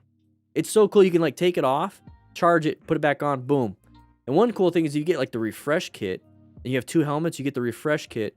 You put that refresh kit on the second helmet, so you could just transfer the unit to new helmets. That's what I'm gonna do with my helmets. I'm gonna just get refresh kits and keep the actual Cardo Pack Talk Bold and just move them to new helmets. It's pretty expensive, but it's worth it. I'm missing some of these comments, everybody, so if I didn't answer it, please write again. Are heavily armored motocross boots all right for beginners who are learning on cruisers? I would just get regular moto boots that are... If you're concerned about having mid-shin boots, I would get into the dual sport, because motocross boots are stiff, so you're having to... With a cruiser, if it's forward controls, you're not gonna be able to bend that ankle. I'd be getting dual sport boots. Is e-courses like basic knowledge? I want to be that guy in the back of rides who can help, but I don't know what to get and where. Yeah, it's gonna be basic knowledge, but it's way more than a lot of people. And basic doesn't mean bad. Basic means it's the fundamental, and that's the stuff you need to know. And a lot of people don't have that. So when something happens, you'll know what to do. You're not gonna be an expert at it, but you're gonna know what to do. So yeah, e-courses are good. E-courses are good. Yeah, Jennifer, so it may get better with time. That's the thing. Take it easy, though. Don't put yourself in a bad spot where you have a panic. You just signed up for an ASM course in Colorado. Ashley, woo! Daddy Dan has a good ring to it. Hey, stop it. I'm not your dad. I'm not your dad, everybody. You need to stop. All right? I swear. You guys act like...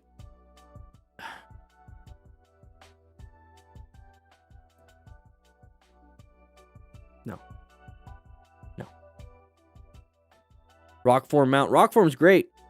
Love it. I use Rockform. I have this... I got rid of my pop socket because I got this new thing. It's like a little clip. And that's the mount. That's the mounting system. Locks in. Magnetic.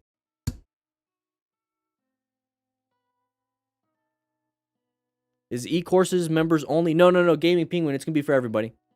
Members. Once it goes live, members will have a link to it as beta testers, and I'll just ask for feedback. But you'll get it for free as a member. But anybody can sign up for it. Yeah, Scarlett, that would be awkward since you're like 20 seconds older than me. What's your opinion on InScout Bobber 60 as a beginner bike? Nico D, great bike. Amazing. Everyone's concerned about that 5th gear not being a 6th gear because the regular Scouts, they have 6 gears. And you're like, oh man, I should just get that. It's like, no, the 5th gear on the Scout 60 is like the second half of that power band is like the beginning of the 6th gear of the regular Scout. So it's actually pretty dang good for interstate. You're gonna like it. And it's cheaper too. Austin, I'm not gonna answer you. Super Sport leader bike should not be road legal. I think anything should be road legal. I think it's more so on the education of the rider not to get it. And if less people get it, guess what? Manufacturers will stop buying it or making it. But that's the thing. Marketing is so good. Everyone watches MotoGP and they're like, hey, I want to get the same bike. Okay, well, here's a Super Sport. Go ahead and get that bike. And then it's like, what are you doing with the Super Sport on the road? You should take it to the track. And they're like, oh, well, I already spent 20, 30 grand on this bike. I don't want to take it to track and crash it. It's like, then what are you doing? Why are you buying a $20,000, $30,000 motorcycle to ride in town and never get out of first gear? It's like, what are you doing? So it's not an informed consumer at that point. Austin, how do you become a member? Clicking that join button, baby. Click the link in the chitty chat. Well, I'm talking like BMW S1000RRs. Just passed your MSF course and got your license yesterday. Your videos have prepared me for the course and for riding safely. Scooter boy. Hey, thanks. Big Papa Dan. Hey, stop it. Any good tips on timing your downshift smoothly? I have no issue upshifting, but when I downshift smoothly, I let the clutch out, but still have some strong engine braking. Bad timing. Yeah, it's gonna be bad timing, and you might be downshifting too early. You could probably downshift a little bit later. So you're rolling off the throttle, and you're probably downshifting right away, and then you ease out the clutch, but you might be still at too high of a speed, too high of an RPM for that gear that you're downshifting into. So then you have that engine braking. So you could be downshifting later. You could be. You quite possibly should be. Yeah, you can downshift a lot later probably. Try that out first. So if you next time you go riding and you're like, typically this is when I would downshift. I would do it 5 miles an hour lower. So let's say you're going 45, you're like, I can downshift. This is when I typically downshift from this gear to that gear. Wait till you hit 40, then try it. And then see if it helps you out a little bit. And if it's still a lot of engine braking, okay, then wait till 35. So try that. Remember, try to remove as many remove only one variable at a time till you get to the mini. So right now, remove just the speed. And if it's still a problem, then maybe it's probably you letting it out too much. And then maybe if that's still a problem, you're letting it out too much and not marrying it with that throttle at the same time. That would be my stuffs right there. It's so hard to do without actually seeing it. How many bikes do I have, Dan? One. The Indian FTR 1200S 2019. Right now we have a 2022 Indian Chief Dark Horse sitting in the garage, but that's a loaner. Cruiser Brody, heavy rider, 300 plus. Would you say it's okay to get a bigger first bike? Yeah. But here's the thing. Even a smaller CC bike can handle that. Yeah. You just might have to look into the gross vehicle weight restrictions on it. On the smaller bikes. You're going to have to adjust the suspension, the rear and the front, possibly. Typically just the rear. So you don't bottom out on bumps. But small bikes can get you around pretty easy. You have to think about it is, I'm like 165, 170. Let's say we put Nikki on there. It's another 100. So it's almost 300, on a motorcycle. Even on like a 500cc bike, it can still handle it. It's just the suspension that might be a problem. So you just adjust it, but it's going to get you from point A to point B pretty good. Yeah. How many accidents have you been in, and what did you learn the most from them? Never. I have not been in an accident, knock on wood. I have had friends that have been in accidents. I have witnessed multiple accidents. I have taken care of multiple patients on accidents. I have done CPR on patients that have died on scene after accidents. I've seen it in person. I've probably seen and done more with motorcycle crashes than most people will ever do in their lifetime. And I have not done that many. I've done probably 20 or so on scene myself. Most of them are fatal. But I mean, I've seen thousands of crashes on YouTube. I mean, we've done this so many times. I've learned so much from them. So I kind of just minimize and mitigate those risks that I see. So what I learned from them, the one thing I learned most from them is slow your ass down. Slow down. Just slow down. Everyone's just going too fast. Almost all crashes are because everyone is just hauling ass around corners and going super fast through intersections. I developed the smart rider principles based off of everything I've seen. So seeking out and recognizing hazardous situations, maintaining your fundamental skills, acquire and utilize personal protective equipment. Because a lot of crashes, a lot of people didn't wear gear. Rescue another rider. So as a firefighter EMT, I'd go on scene to help out. But if somebody was there doing a lot of these things, people wouldn't be bleeding out. So that's why I want people to get medically trained. And then teaching and mentoring. I want, somebody that's been riding for a couple years, all of a sudden they see somebody new riding. Hey, man, what's up? Hey, this is how you should probably do things. This is how you should do things. This is how you should do. So hopefully that prevents anybody else from getting into a bad crash. Because we have too many people riding around not knowing exactly what to do, but then still teaching people how to ride. And it's usually by example. Like, hey, follow me through the canyon. New rider behind you. Hauling ass, not riding their own ride. Boom, crashes in the corner. Maybe if they had a better mentor, that wouldn't have happened.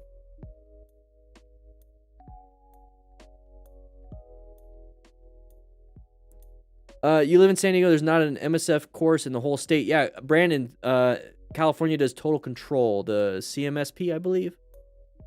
Total Control has the license to do California testing.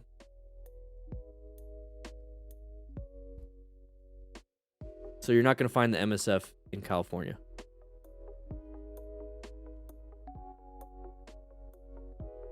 Good people, just risky, makes you nervous. Riley, I've ridden with people that are crazy, and I just let them do their thing. This is where you get medically trained. Don't get nervous for them until they crash. So if you're riding behind them and they're going crazy and you're getting nervous the whole time, it's affecting your ride. So if they're riding crazy in front of you, just be like, you know what? I'm going to do my thing. If they crash, then it becomes a problem. Then I solve that. And that's with medical training. If they're good people, they're just risky. Hey, they're the ones taking the risk, not you. You have to learn to accept that fact.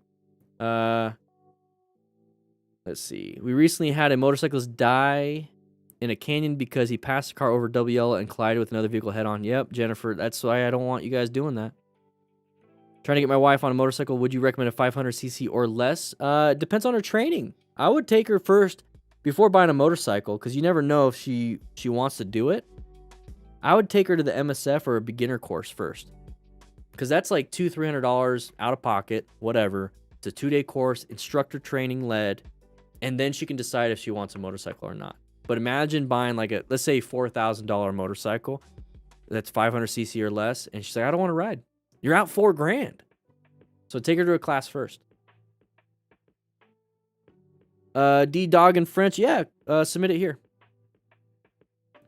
Broke a toe during parking lot practice Saturday. If I wasn't wearing good boots, it would have been major bone breakage. John Loader, uh-oh. What happened? That's a no bueno. Did you put your foot down in a U-turn?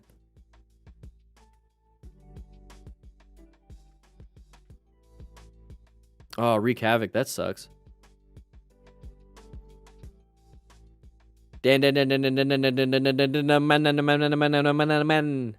Jack Harley, how you doing? Found the channel a couple weeks ago. Thank you for what you're doing. I got a 2020 or 2001 Gold Wing, and your knowledge has helped a ton. Hey, glad you're having a good time, guys. I gotta get going. I realize it's 5. I've been streaming for 3 hours now. 3 hours. If you were here since the beginning, let me know if you like the 1 hour just kind of hanging out in the beginning, and then we move on to the actual class because I enjoyed it a lot. So you know what? Screw it. I'm just gonna keep doing it because I enjoyed it. Follow me on Twitter, everybody. I gotta get going. Remember, we're raising money for the Distinguished Gentleman's Ride. Please, please, please, please donate to the DGR, everybody. We are doing pretty good. We're at $4,000 and $4,029, but $4,029. The Distinguished Gentleman's Ride is right there. And yeah, the patches are being made right now. Patches are being made. We're making 200. We have 100 trauma kits, so that leaves 100 left to sell.